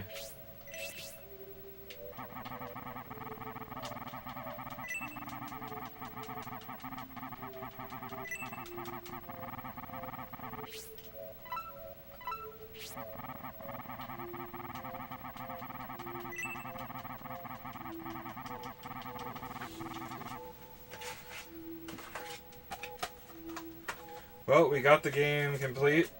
We might as well use it, right?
You can rouse the effects of your adventures when you wake.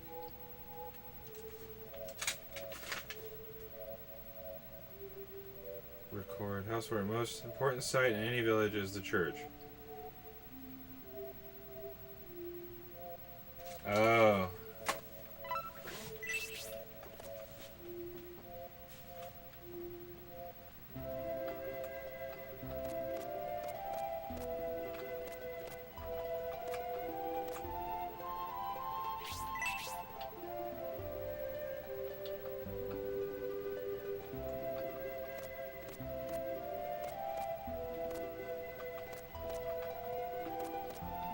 Ah,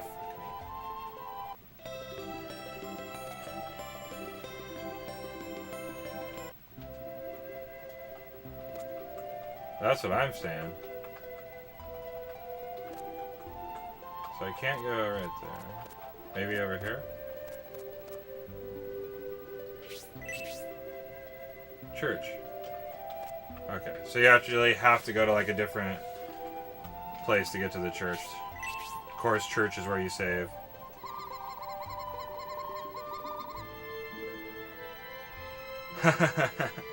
Well, morning. Then I was gone. Can you find my Jabby? Sure.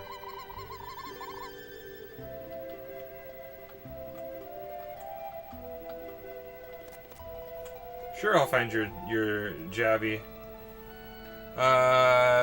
Take it easy, Linda. Nice of you to, thanks for dropping in, dude. Checking out some Shining the Holy Ark.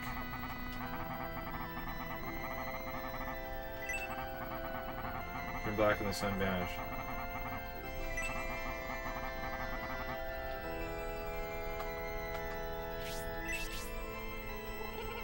Reason why the villages have become desolated is human greed.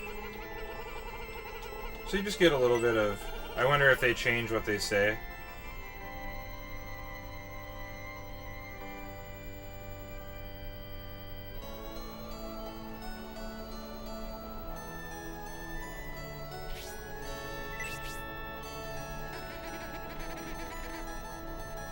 I do need stuff from you.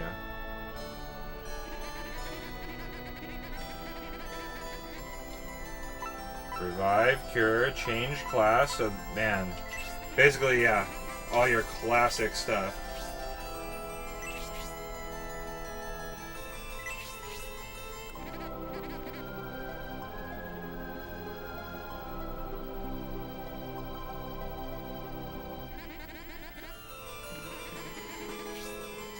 Your adventure has been saved. Sweet, your adventure has been saved. You wish to continue? Yeah, let's continue for a little bit here.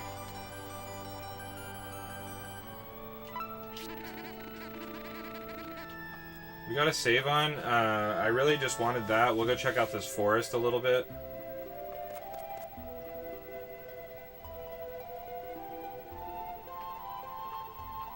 You think that sticks randomly in this town somewhere? Probably.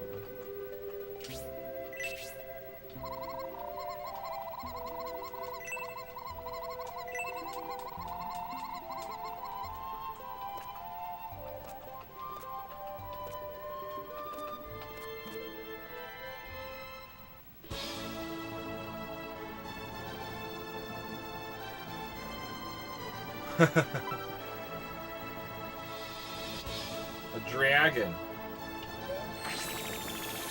Alright, into the forest. Oh, fuck me.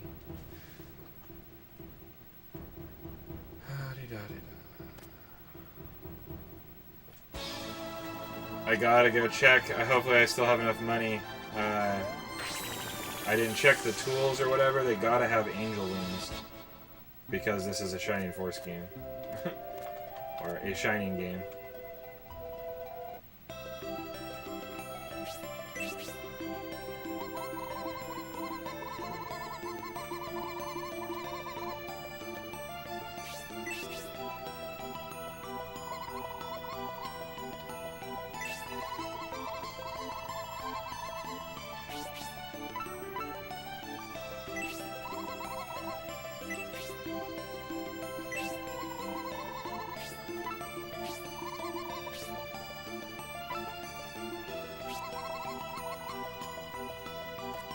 Sweet.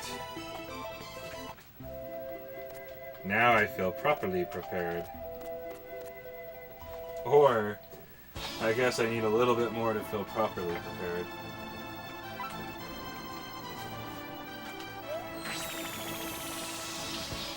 And this is awesome. I'm having a blast, you know? I mean, Mr. C talked about, he was kind of, you know, it's like you worry about playing dungeon crawl stuff. Is it too slow? But this one has a nice, you know, animation, interaction. The fighting's good. It's been great, man. I've enjoyed this morning. You know, the end of Shining Souls 2 was like fun, but it was like, you know, it's like getting intense, tough boss fights and stuff. Yeah, I think the animation stuff is very good in this for 32-bit, you know, RPG stuff.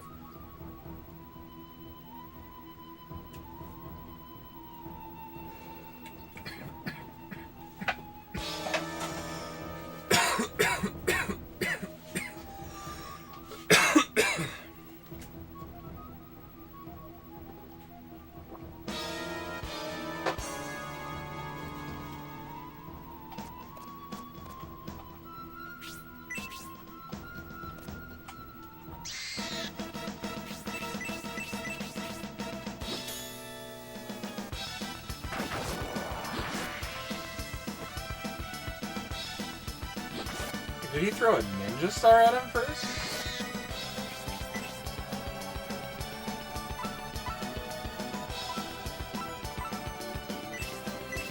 I don't get what that accessory thing is. Is that like a chance at potential extra damage or something?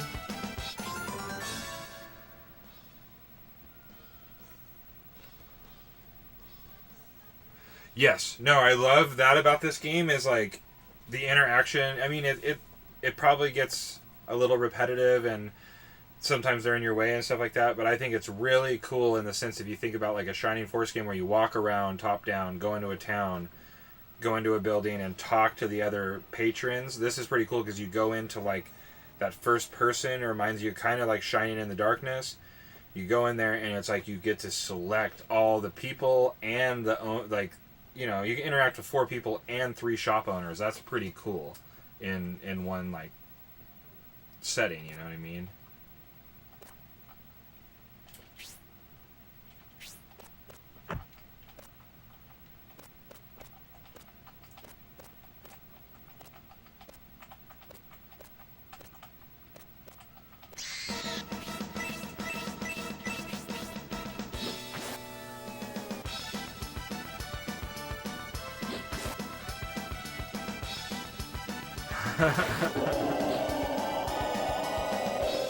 Power attack.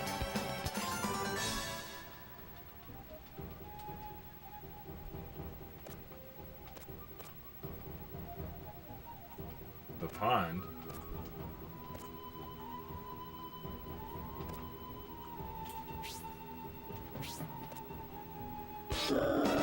What the fuck is that? A wild hound?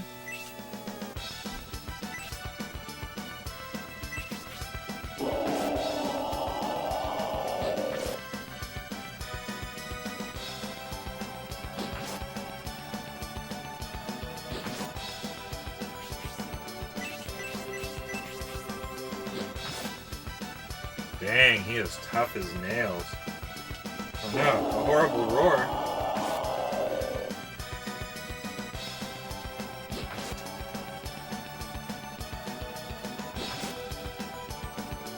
Yes, I think that this has such a crazy mix, because see, you play, so as a first person, your character, you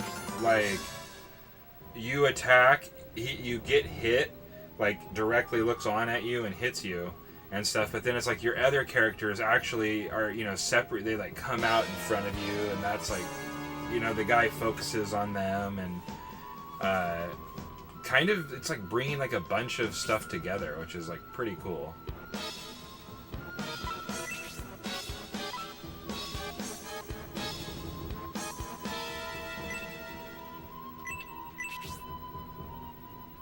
Oh good, she has quite a bit of magic.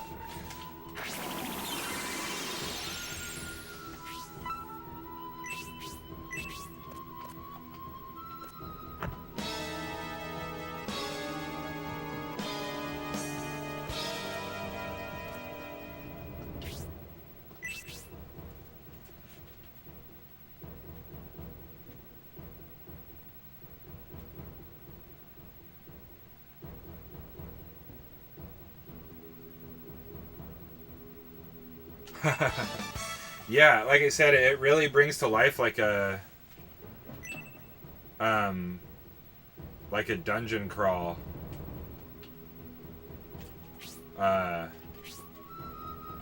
type game, you know what I mean? With like, it's a lot of extras. So far I don't even feel like I'm playing, you know what I mean? Dungeon crawl, like playing Dungeon Magic, like how brutal that was.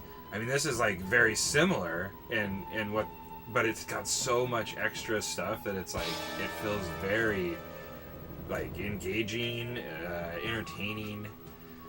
It's not just and then it's just got the Shining stuff, like so much stuff from the Shining series, just even these menu maps and stuff. I think those are nostalgic.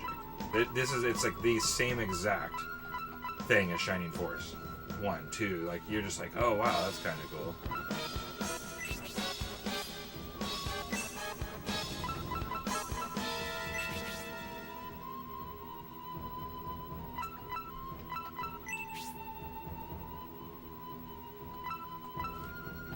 Plate? I thought it was bronze something that I got.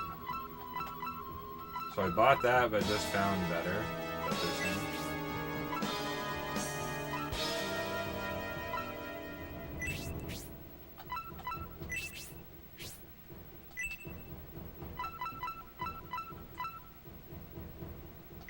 Well, yeah, that's like way better.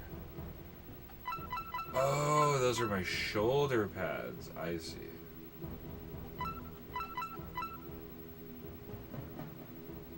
Or like my shoulders, chest. Ah. That other thing didn't even fully protect me. I wonder how it determines where you get hit.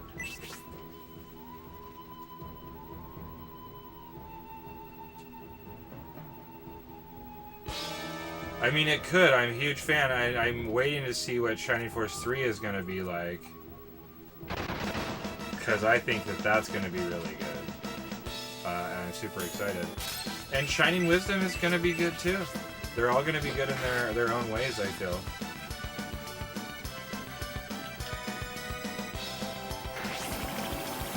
But this is definitely going to be one of my favorite games of this style.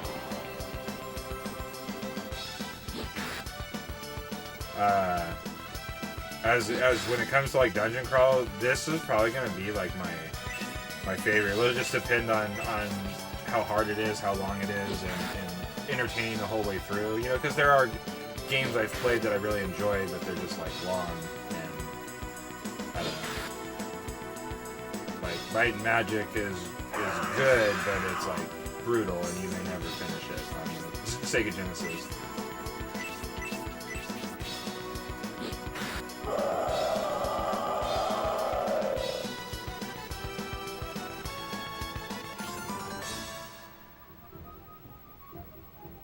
Oh yeah, dude. And I mean, and that's what's funny because certain games like Theme Park and stuff on the Saturn, you know, and they're just great games where you get sandbox modes, and I've always been into that.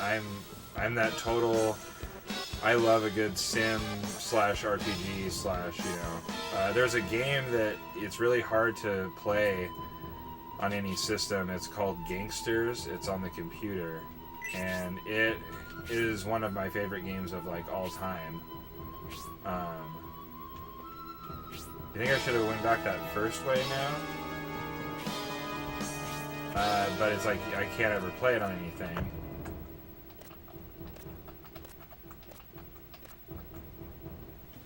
So going closer to the pond. Oh, the other way is probably the graveyard then, maybe?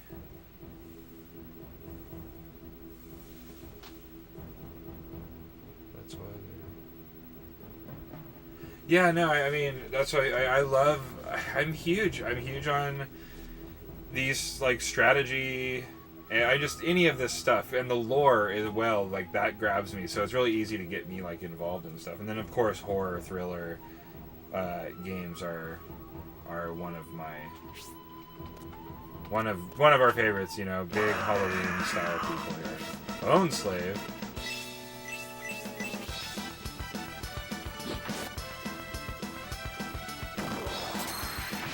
Nice power attack. Alright, Blaze level 1 from the Bone Slave. Who's he hitting? I couldn't even tell who he hit. Did he miss or something? Was it me and I wasn't paying attention?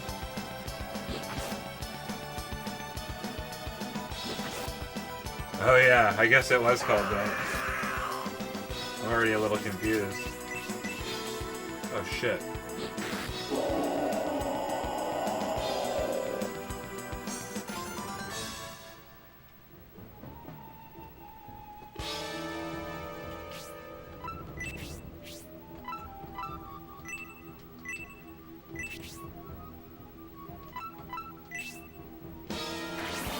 What was that little... It's like a symbol. I don't know what those are. Oh.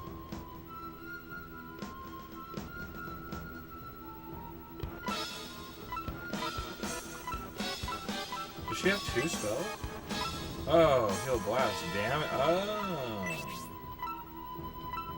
Didn't see that. Interesting.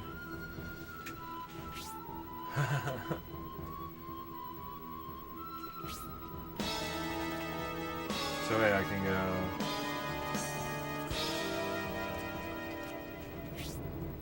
Not that way. Shit.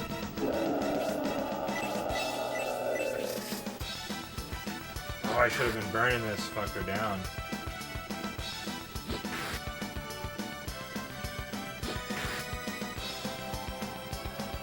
Slash bats?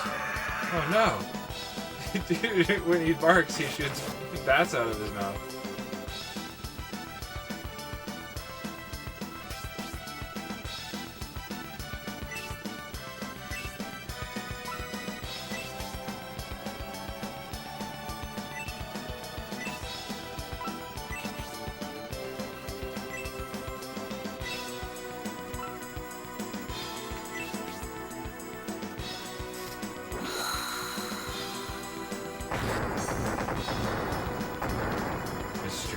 Dude, I feel like there's always confusing mystery forests and dungeons. Alright, it's officially after 12 here. Switch to some little mini teas, dude. I thought these were full ones in this box, but they were not. It was, I don't know, a bunch of these.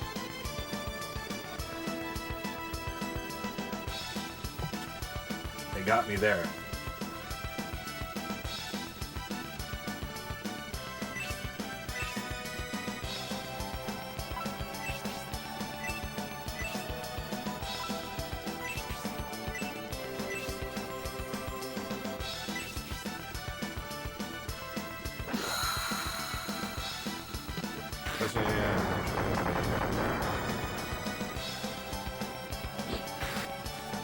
I know, dude. You're really making me want to test out some. I don't even know if I've played it or how much I've played the Castlevania on 64.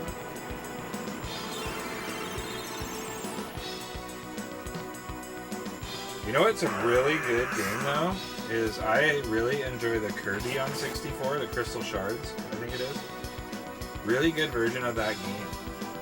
It combines kind of like 2D platform, but gives you some of the three-dimensional kind of walkways and graphics and stuff. I think it was really well done.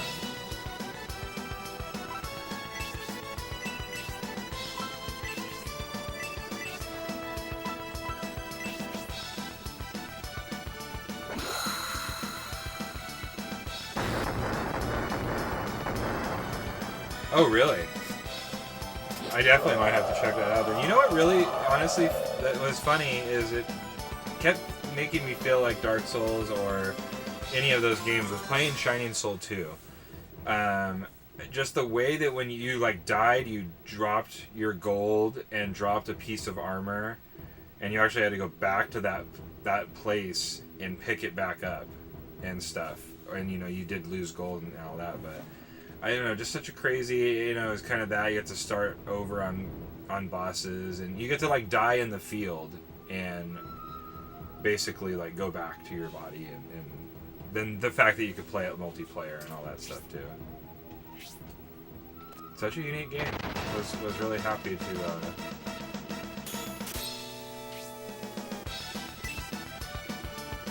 play through that. I know it got a little bit choppy. It was a real bummer. We did complete Shining the Soul 2 last night. We went for it and we did it, dude.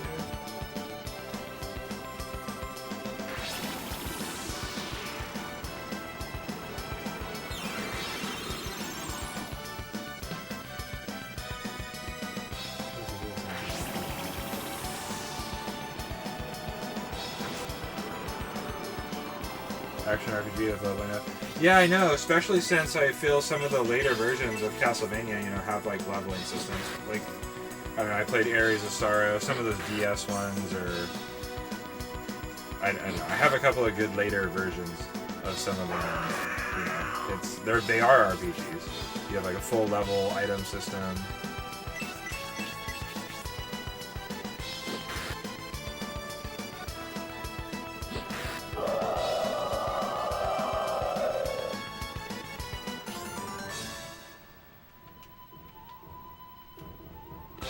Yes, BFG, BFG, BFG.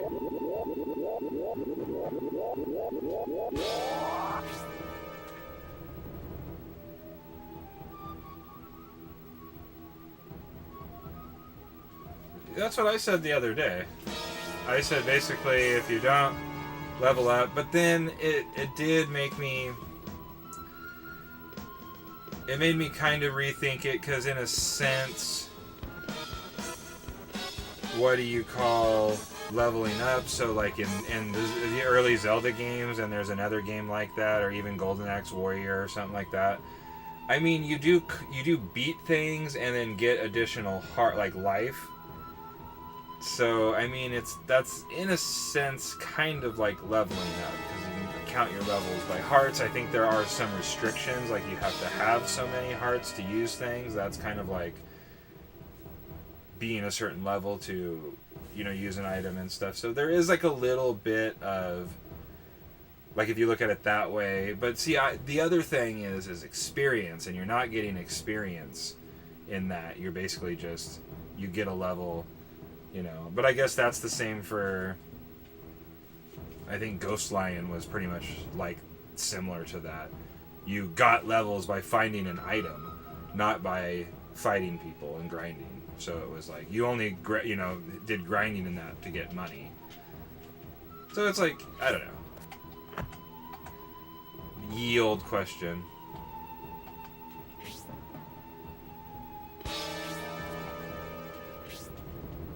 Go to the pond, I guess? Make sure everybody's not super hurt. How many points does...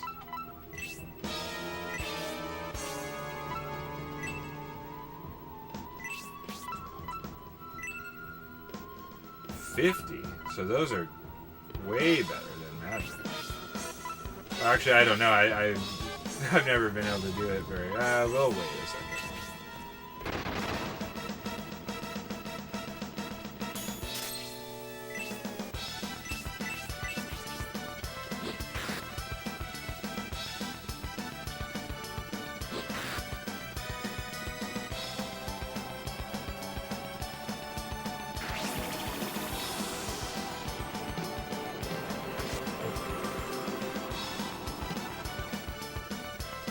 It doesn't like have to be magic for it to be like an RPG,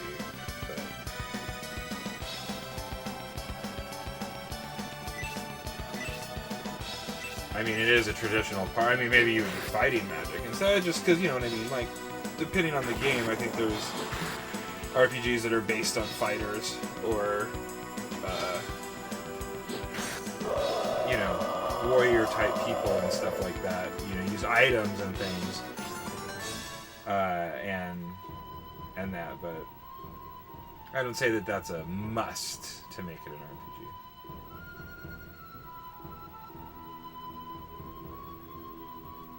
But it is definitely a plus, and there is magic in most RPGs. No magic, no RPG. I mean, yeah, it's okay if like you can't, if the personal character can't have magic necessarily. Usually they would give you like a skill button. You know, I guess similar to I guess Shining Soul. Last night, Shining Soul 2, I picked the warrior, so I didn't have any magic. I just had like a special attack or whatever. Where's this fucking pond at? Oh shit.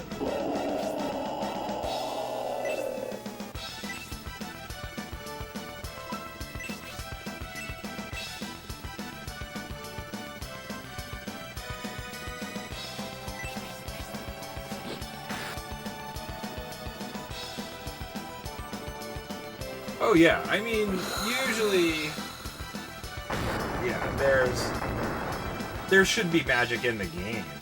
I'm just not saying, I'm just saying it doesn't, like if it's, you know, the game Thief or the game whatever, like maybe you have skills or you have something else that aren't magic, you know, the Super Mega Lone Warrior.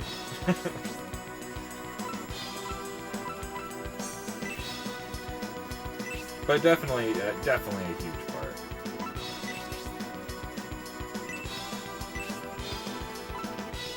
Because when you do think that, you know, usually there's a lot of magic based in it.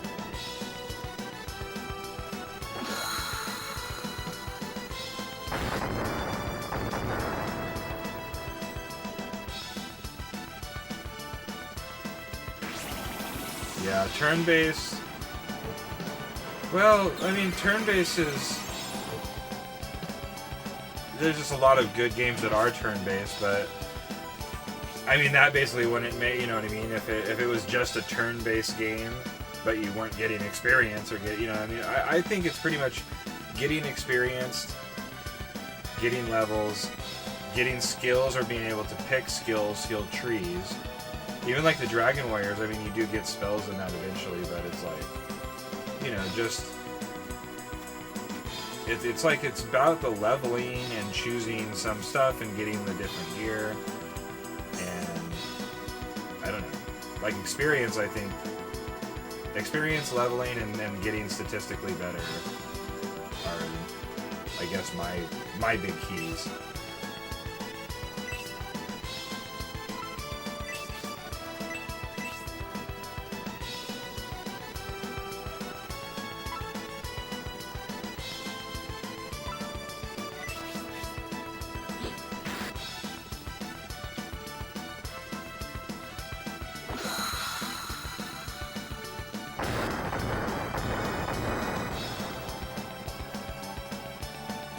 I'm not sure. Mr. Season planted that. I've never got to play Earthbound. I didn't see if it had magic.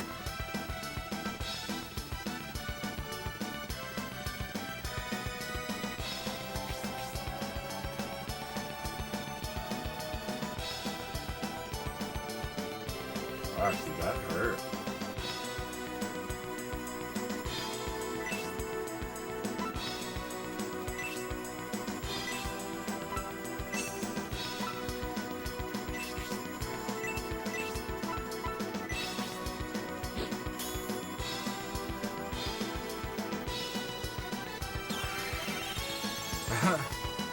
What name was that?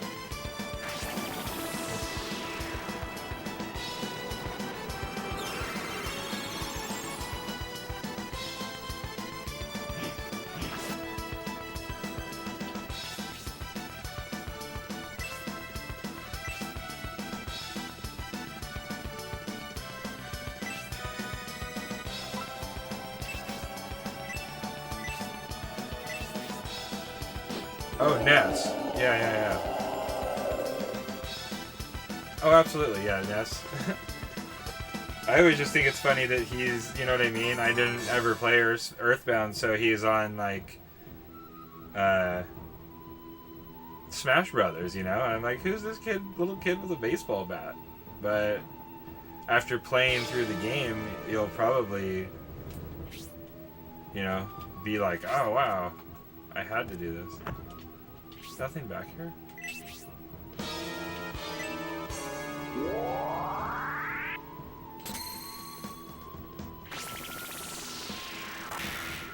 Okie doke. I mean, it just looked like a place to search. I didn't know that this was a thing that I was supposed to be doing.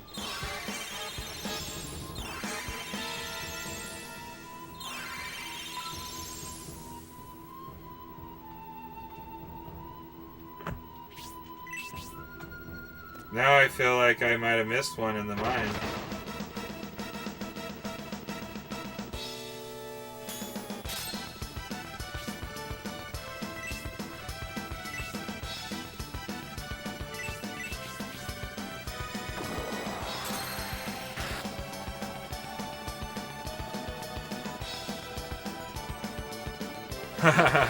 That's I always enjoy a good, you know, waking up to the distress in story.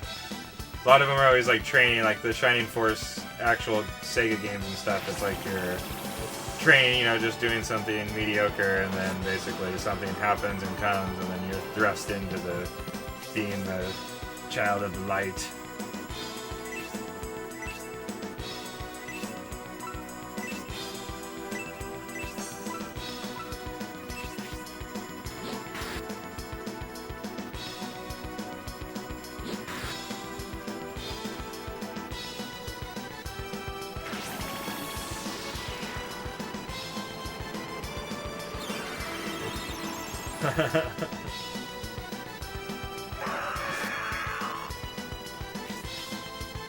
Right? It's the only way.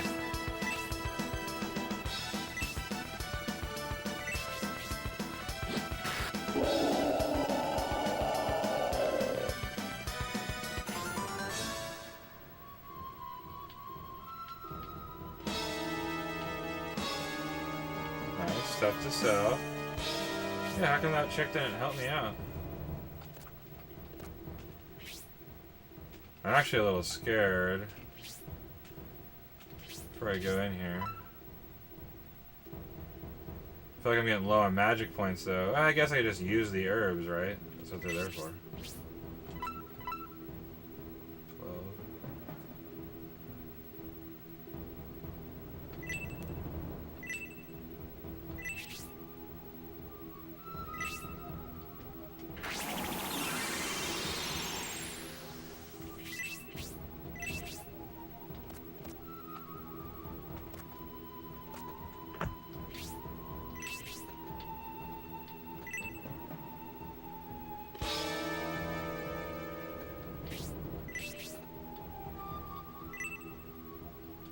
Oh.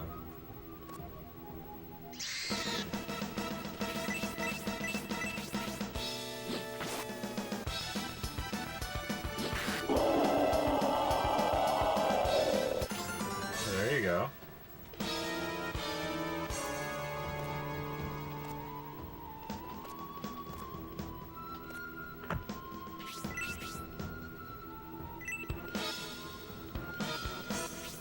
Now I'm going to be checking all these stupid trees because I found one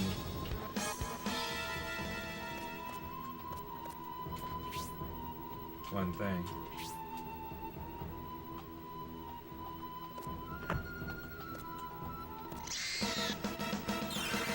Whoa.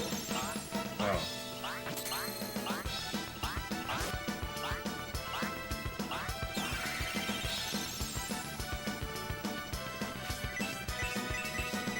That seemed like it worked out good for me.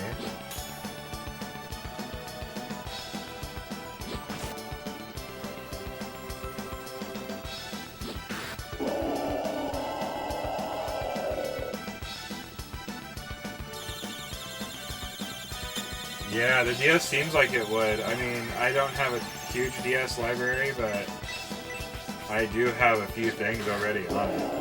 That and even PSP, you know, I've got like... What do I have?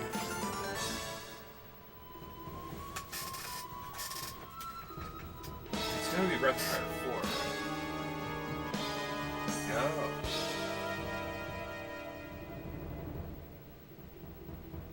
Huh. That's Breath of Fire 3, like, remaster.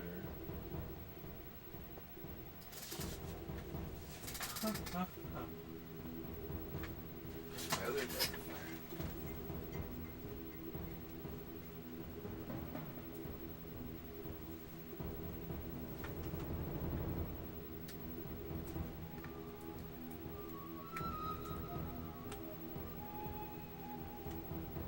feel like it's hidden back there somewhere.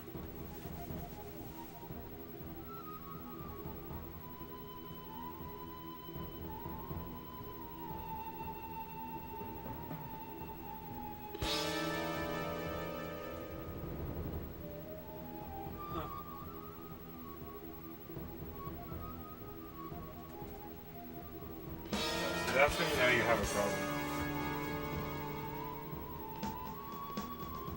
It's probably like randomly way back there.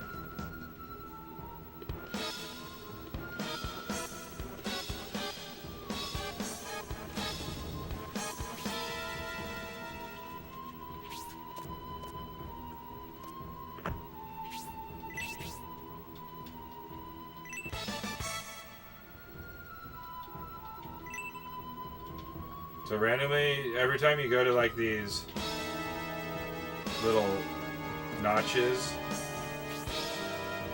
you know, you want to search them.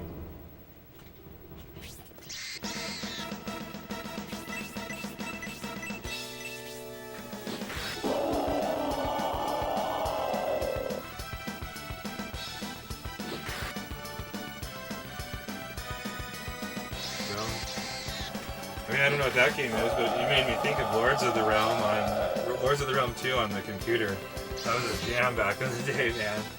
I don't know if anybody's played that. I think it's real-time strategy.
Still a few ways that I could go.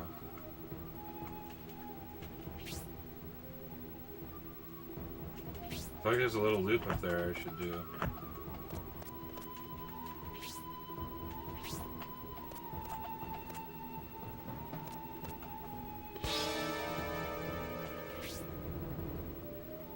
There was a fucking treasure though.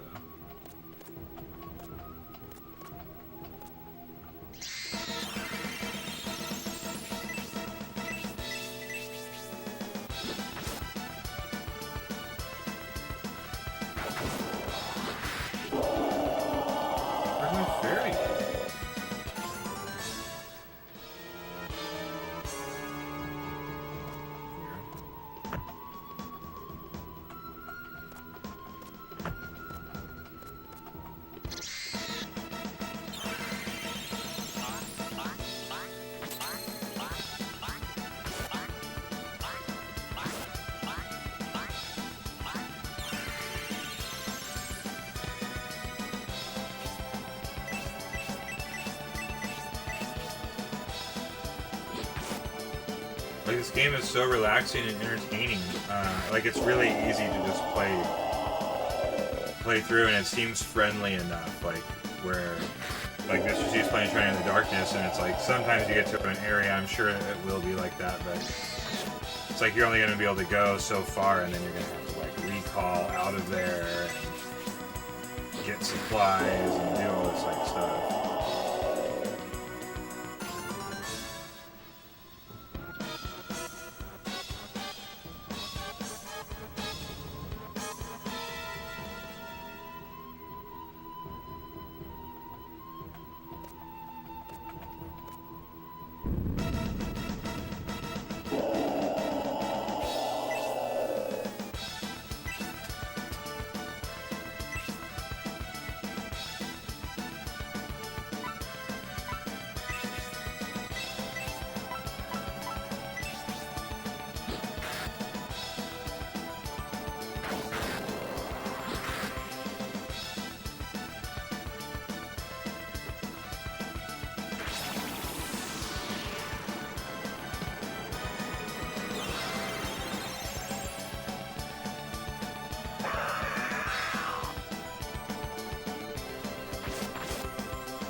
you bat blast.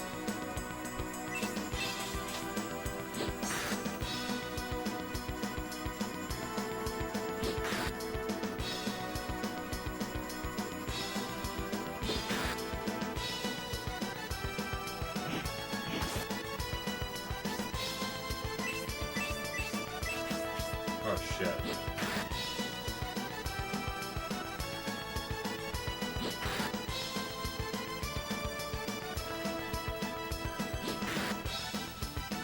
Not good.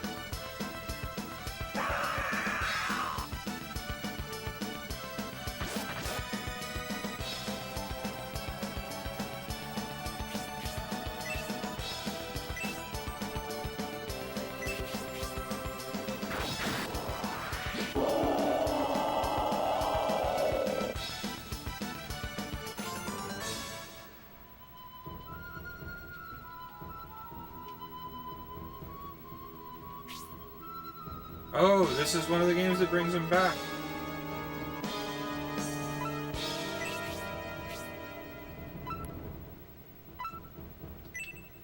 Wow, that's excellent.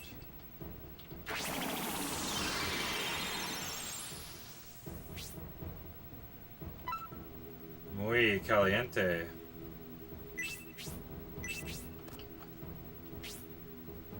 So why would you have to revive somebody at the church?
Sit down.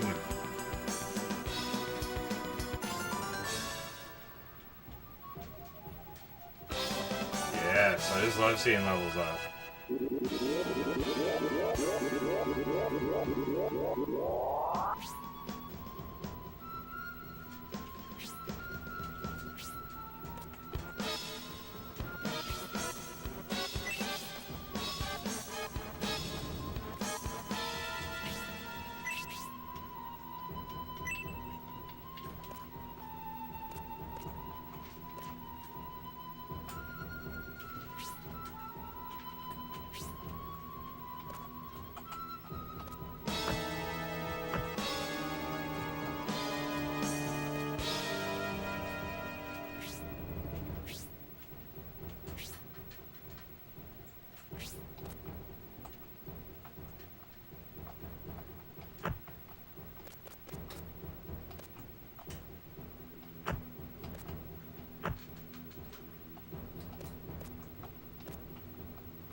Okay, we found a lost dog. Must be like a quest item.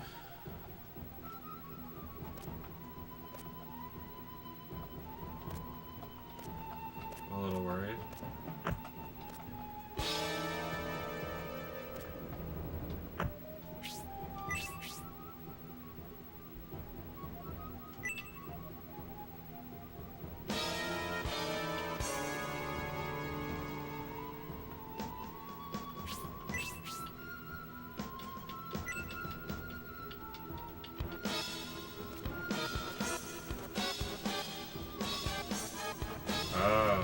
is the fucking way to the cemetery.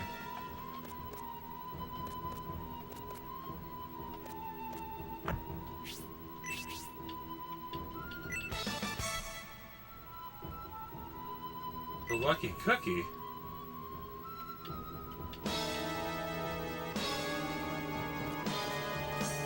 I mean, that sounds alright in my book. Oh, so I could have came straight down here.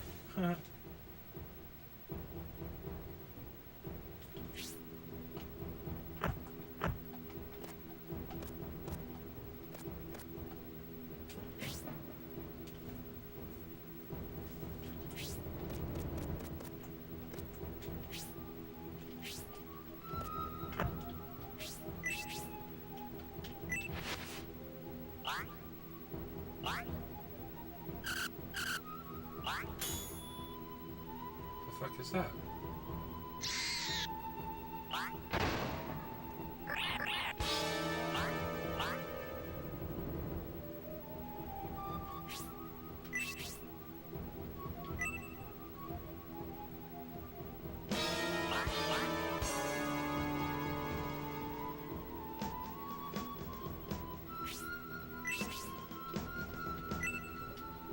Huh.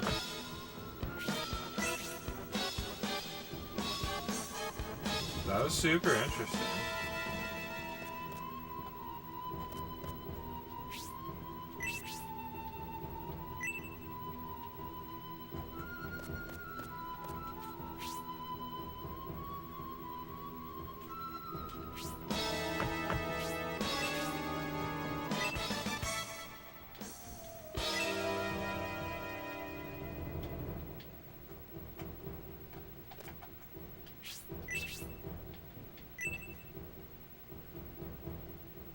That? There's all these weird animals and stuff.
I don't know who I was. I forget what I was supposed to do here.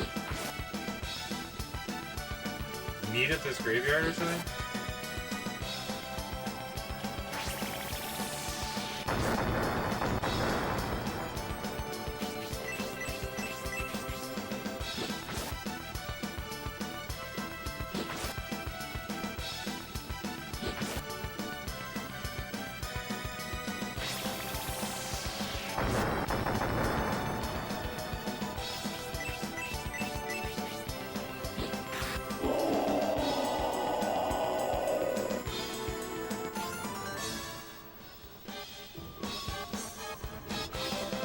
Nice.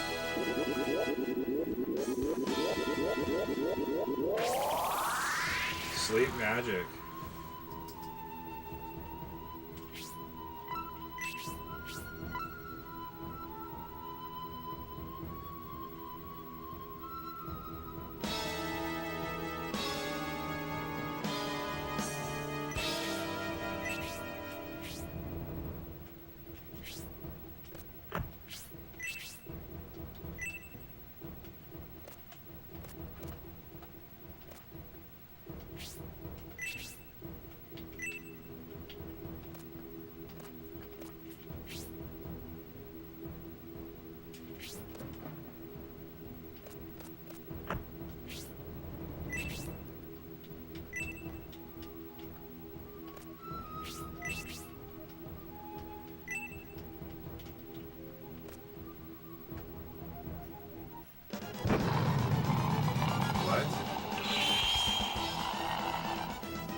That does not seem good.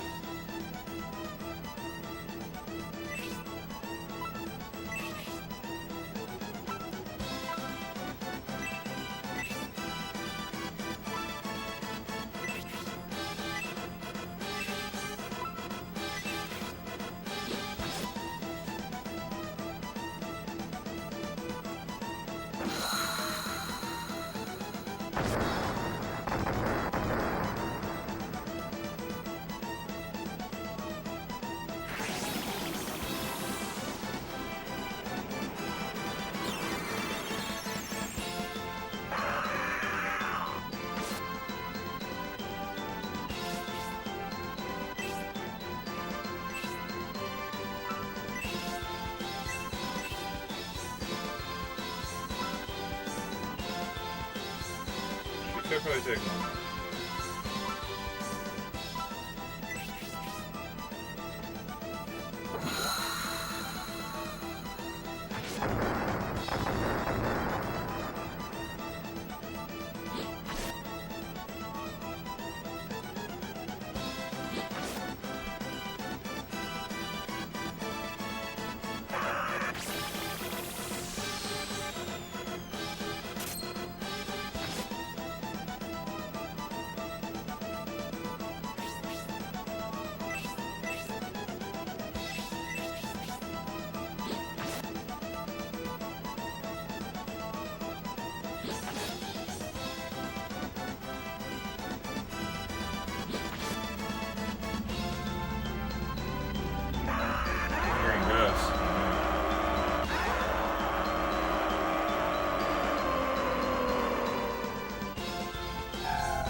Damn.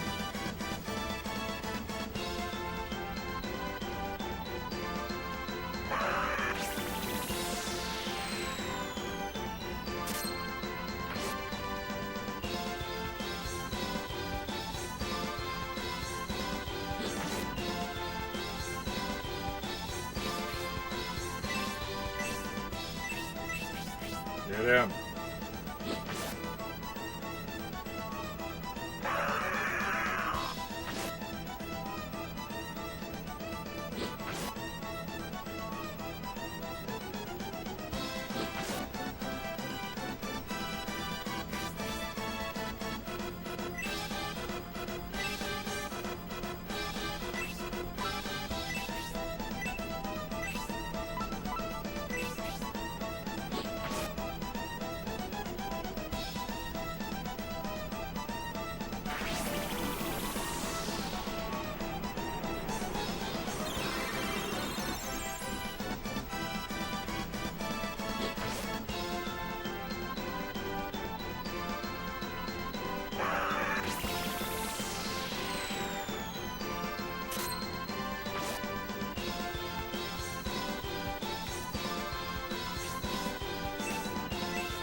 Pretty beastie little boss battle.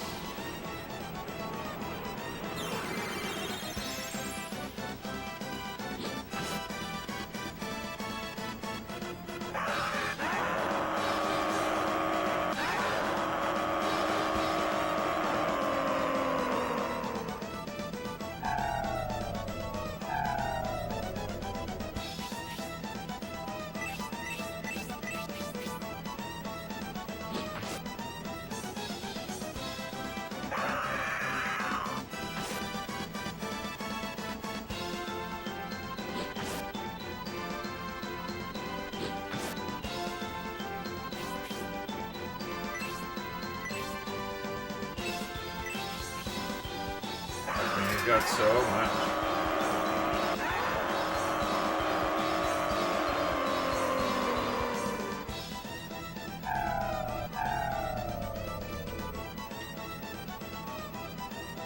Yeah, I am so slow. I've been hit by that thing every time.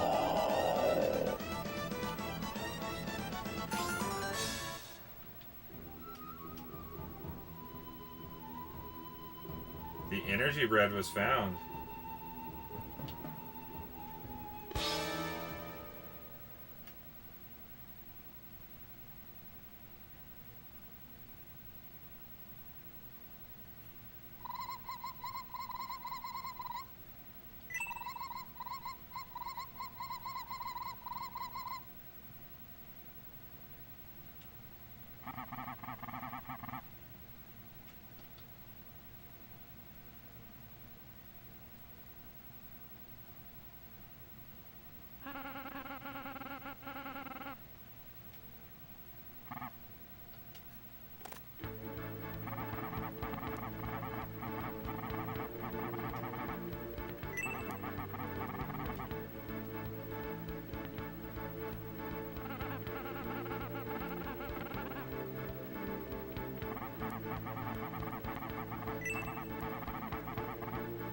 Doyle?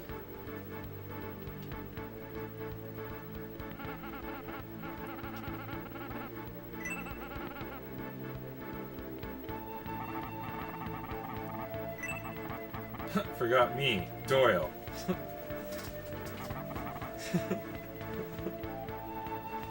Right, Doyle.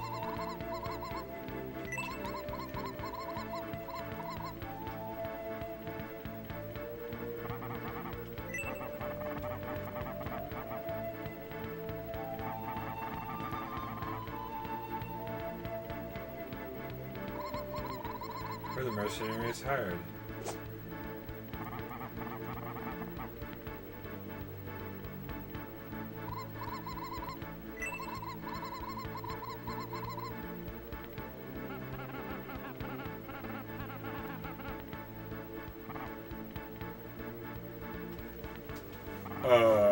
You're right.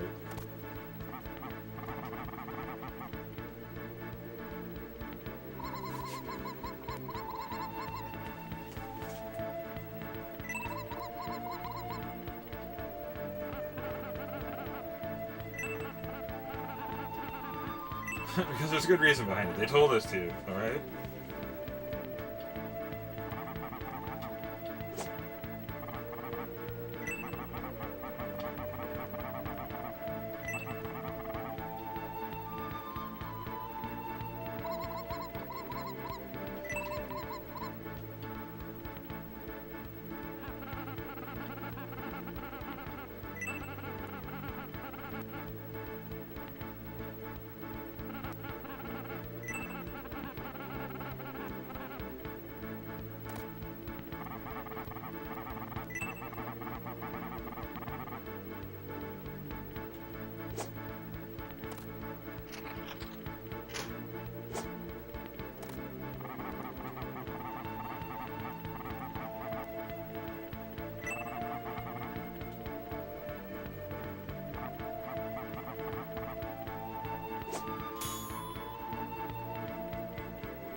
Use this mask.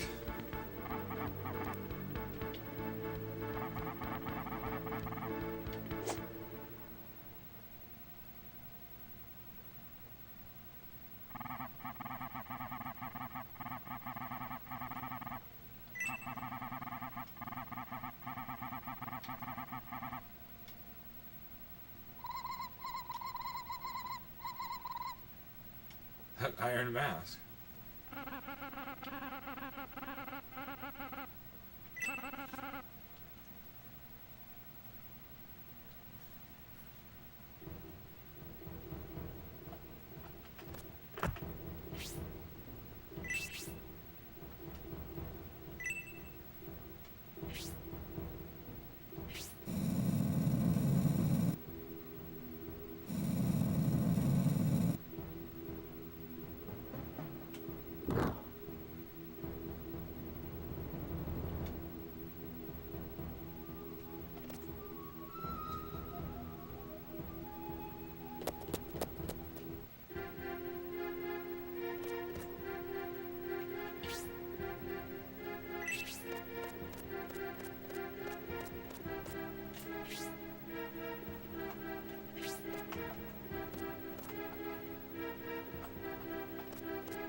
Trying to get in a good spot where I can save.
Nice, dude.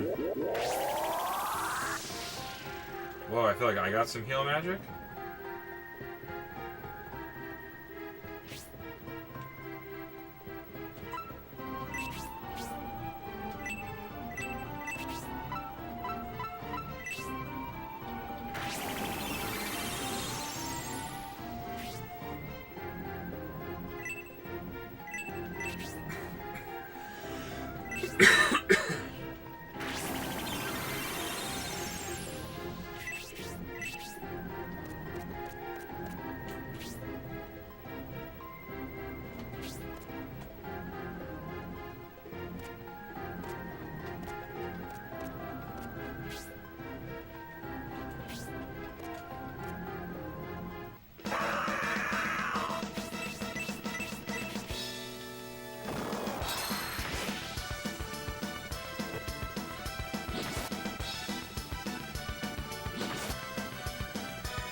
wonder if it'll let me come back and start at the cave, or if I'll have to go through like the whole forest and all that stuff again.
Really?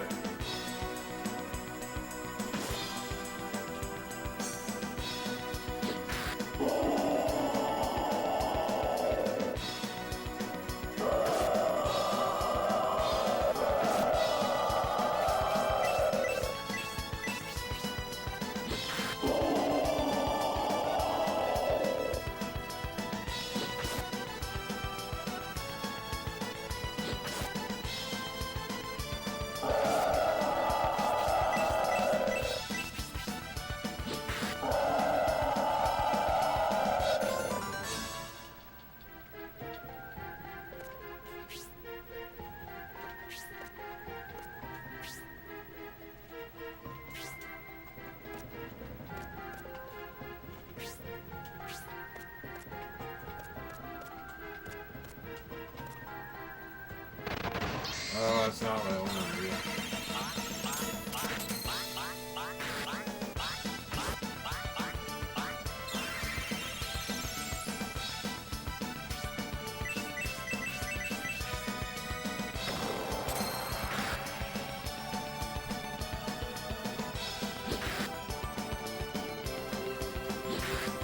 Damn, dude, these skeletons are fucking hot.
Now.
Oh, I needed that hit.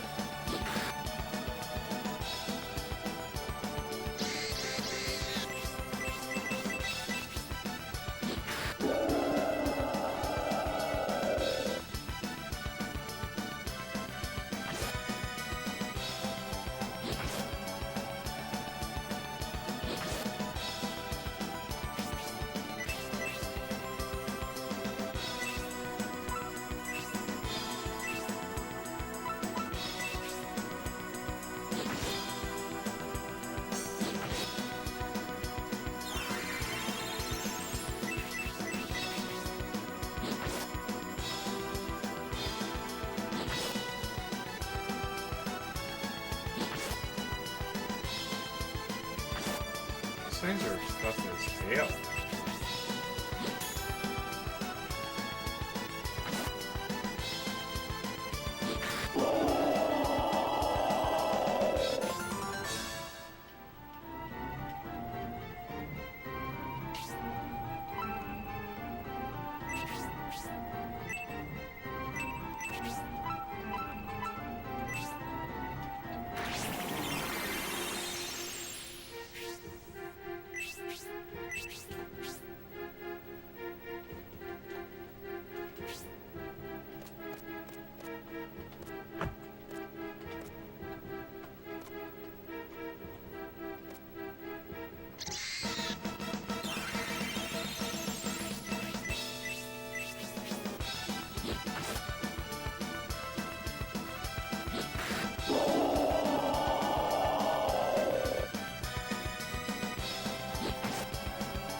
Might have been that other way, huh?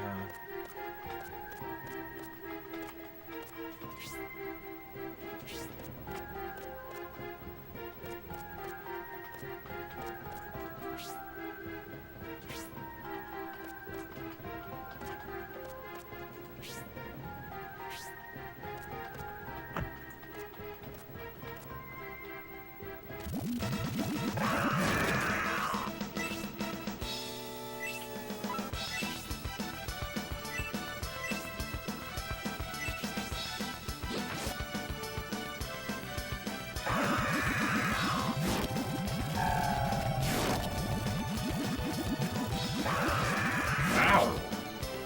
That definitely hit me.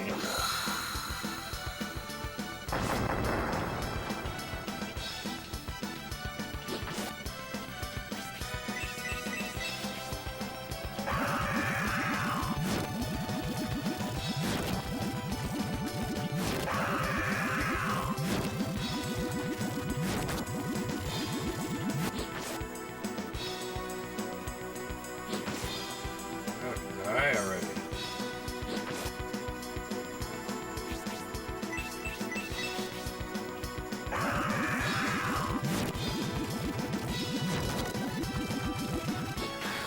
Yes.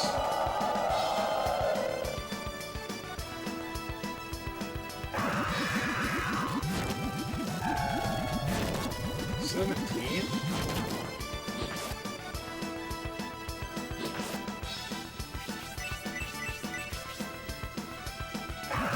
Stop shooting out sticky liquids.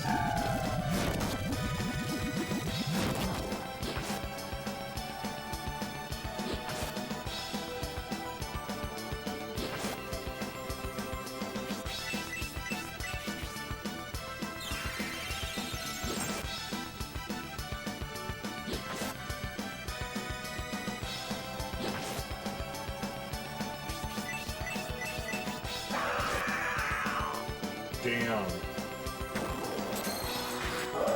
He just bit my face off.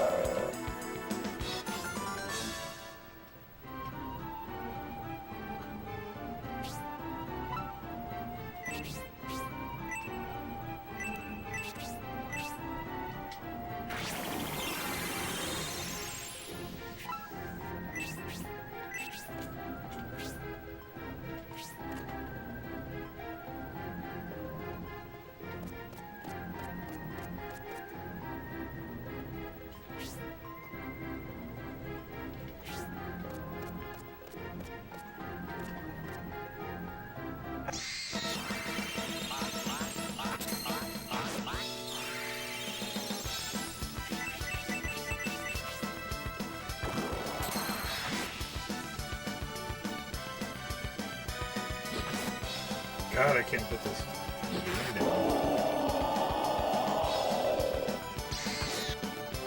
Man, the Sega Saturn is so much fun to play. It really is.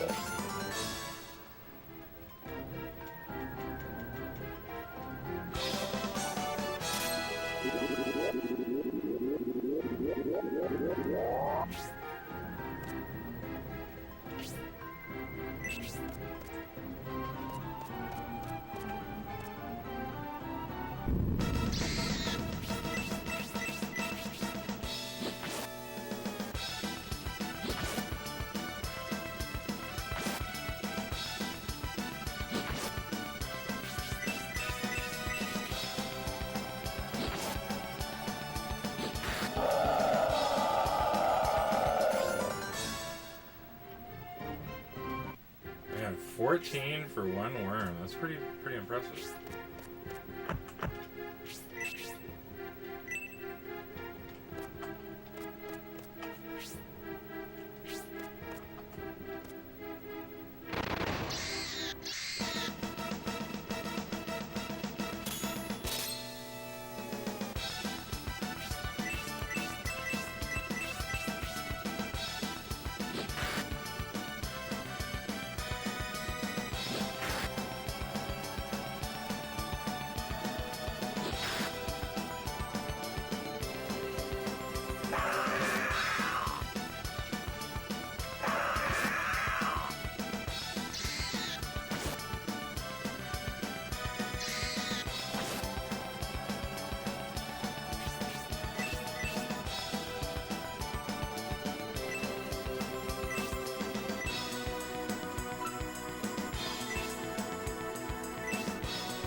Nice.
Oh, maybe power attack, like mine does the flaming thing, his does that throw in the ninja star. Maybe it's based on your class or something.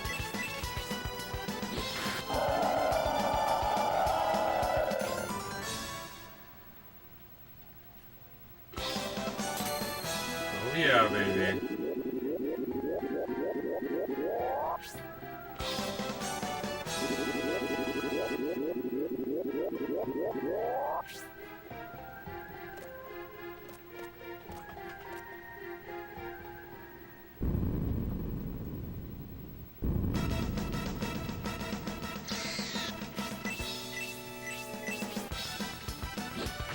coming from so far away?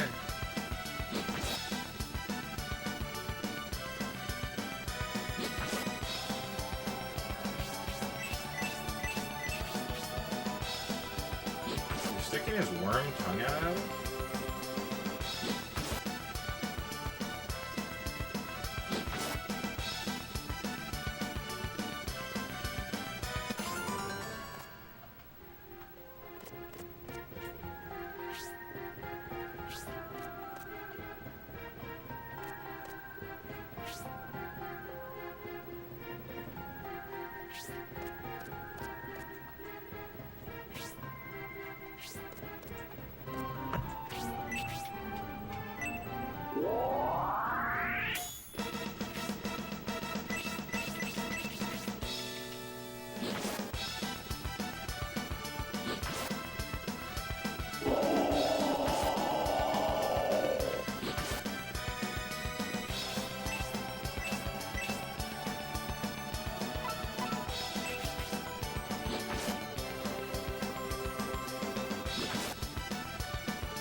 Mithril, dude. Already finding Mithril.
Power, dude.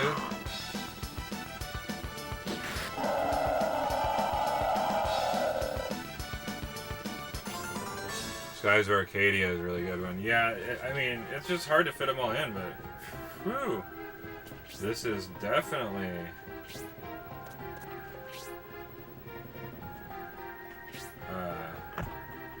Good stuff.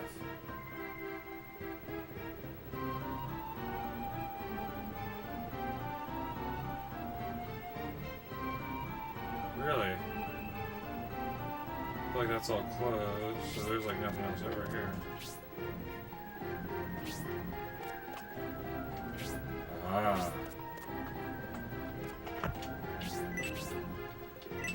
Oh no.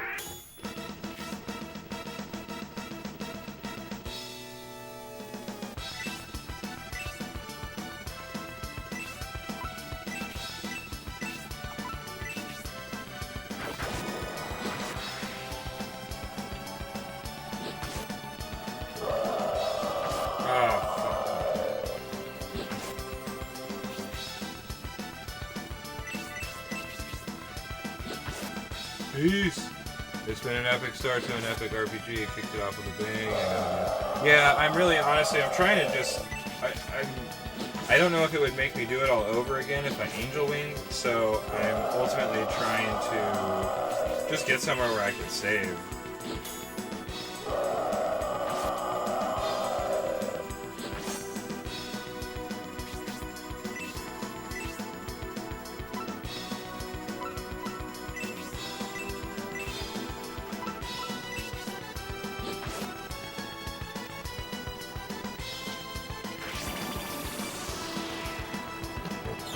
It like flew by. It's like insane. It's like hard to put this down. It's one of those games really, really good in that aspect. Like I have had no. It hasn't felt boring. You know what I mean? It hasn't felt grindy, boring, even though it like is in a sense.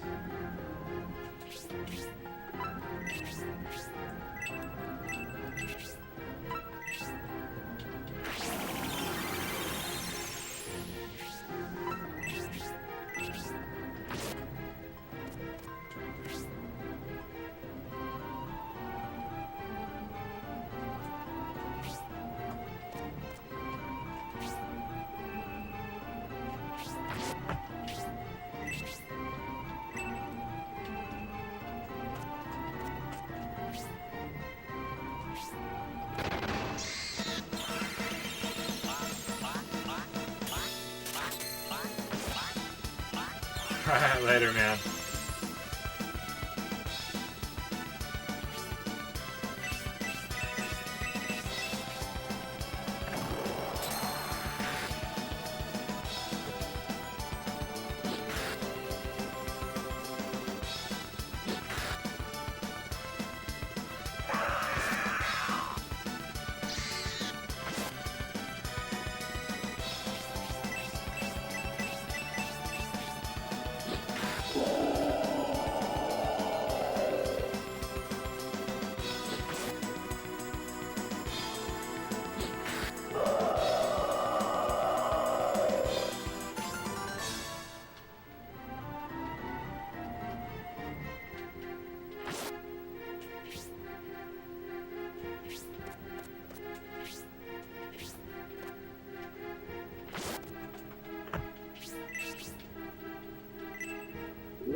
Great, what's happening, Matthew? What do the pixies do? So... Oh, fuck. So this is a bad idea.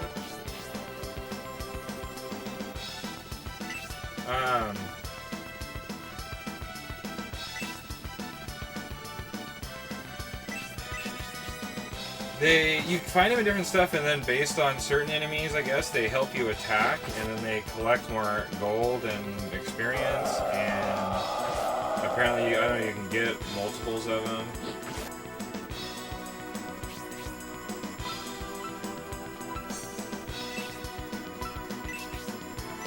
I mean, it's kind of new to me, but they've been helping me out in battle.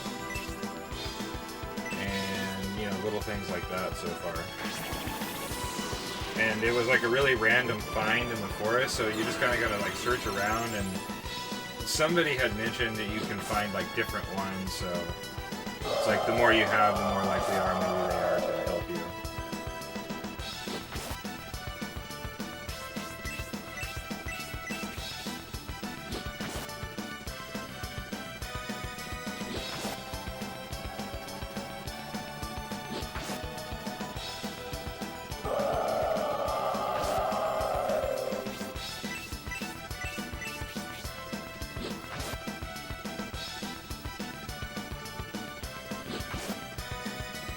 die already, dude.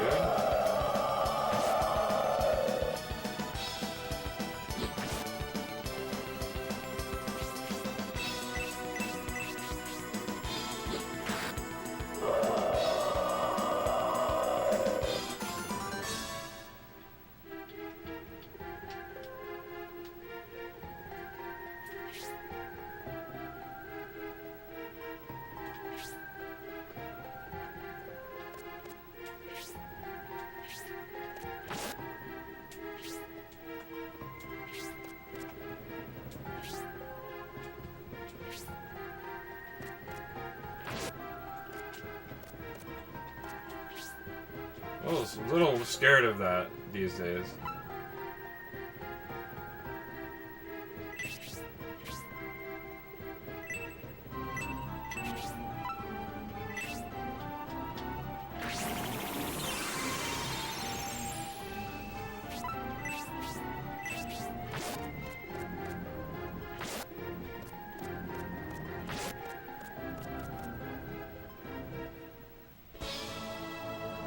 Wow, I made it out the other side.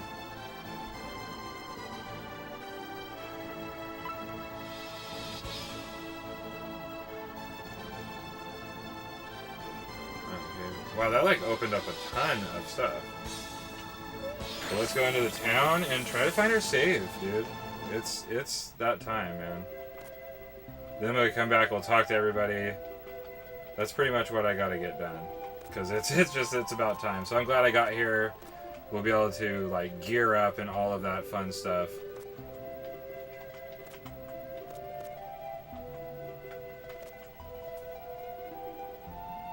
Town well. That's cool.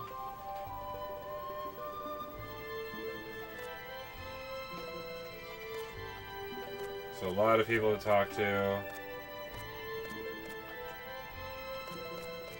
Churchy church? Oh no, that's the castle. I don't think we want to go there yet. So probably the third direction.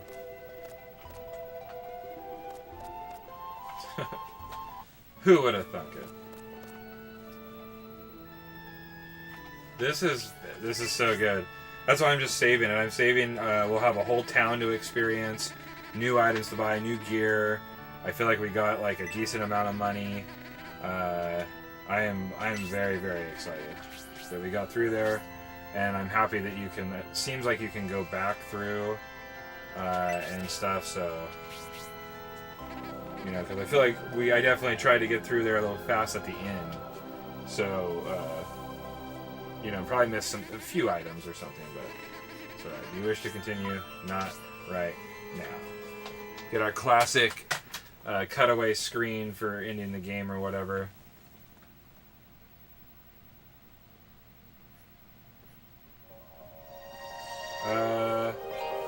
I didn't.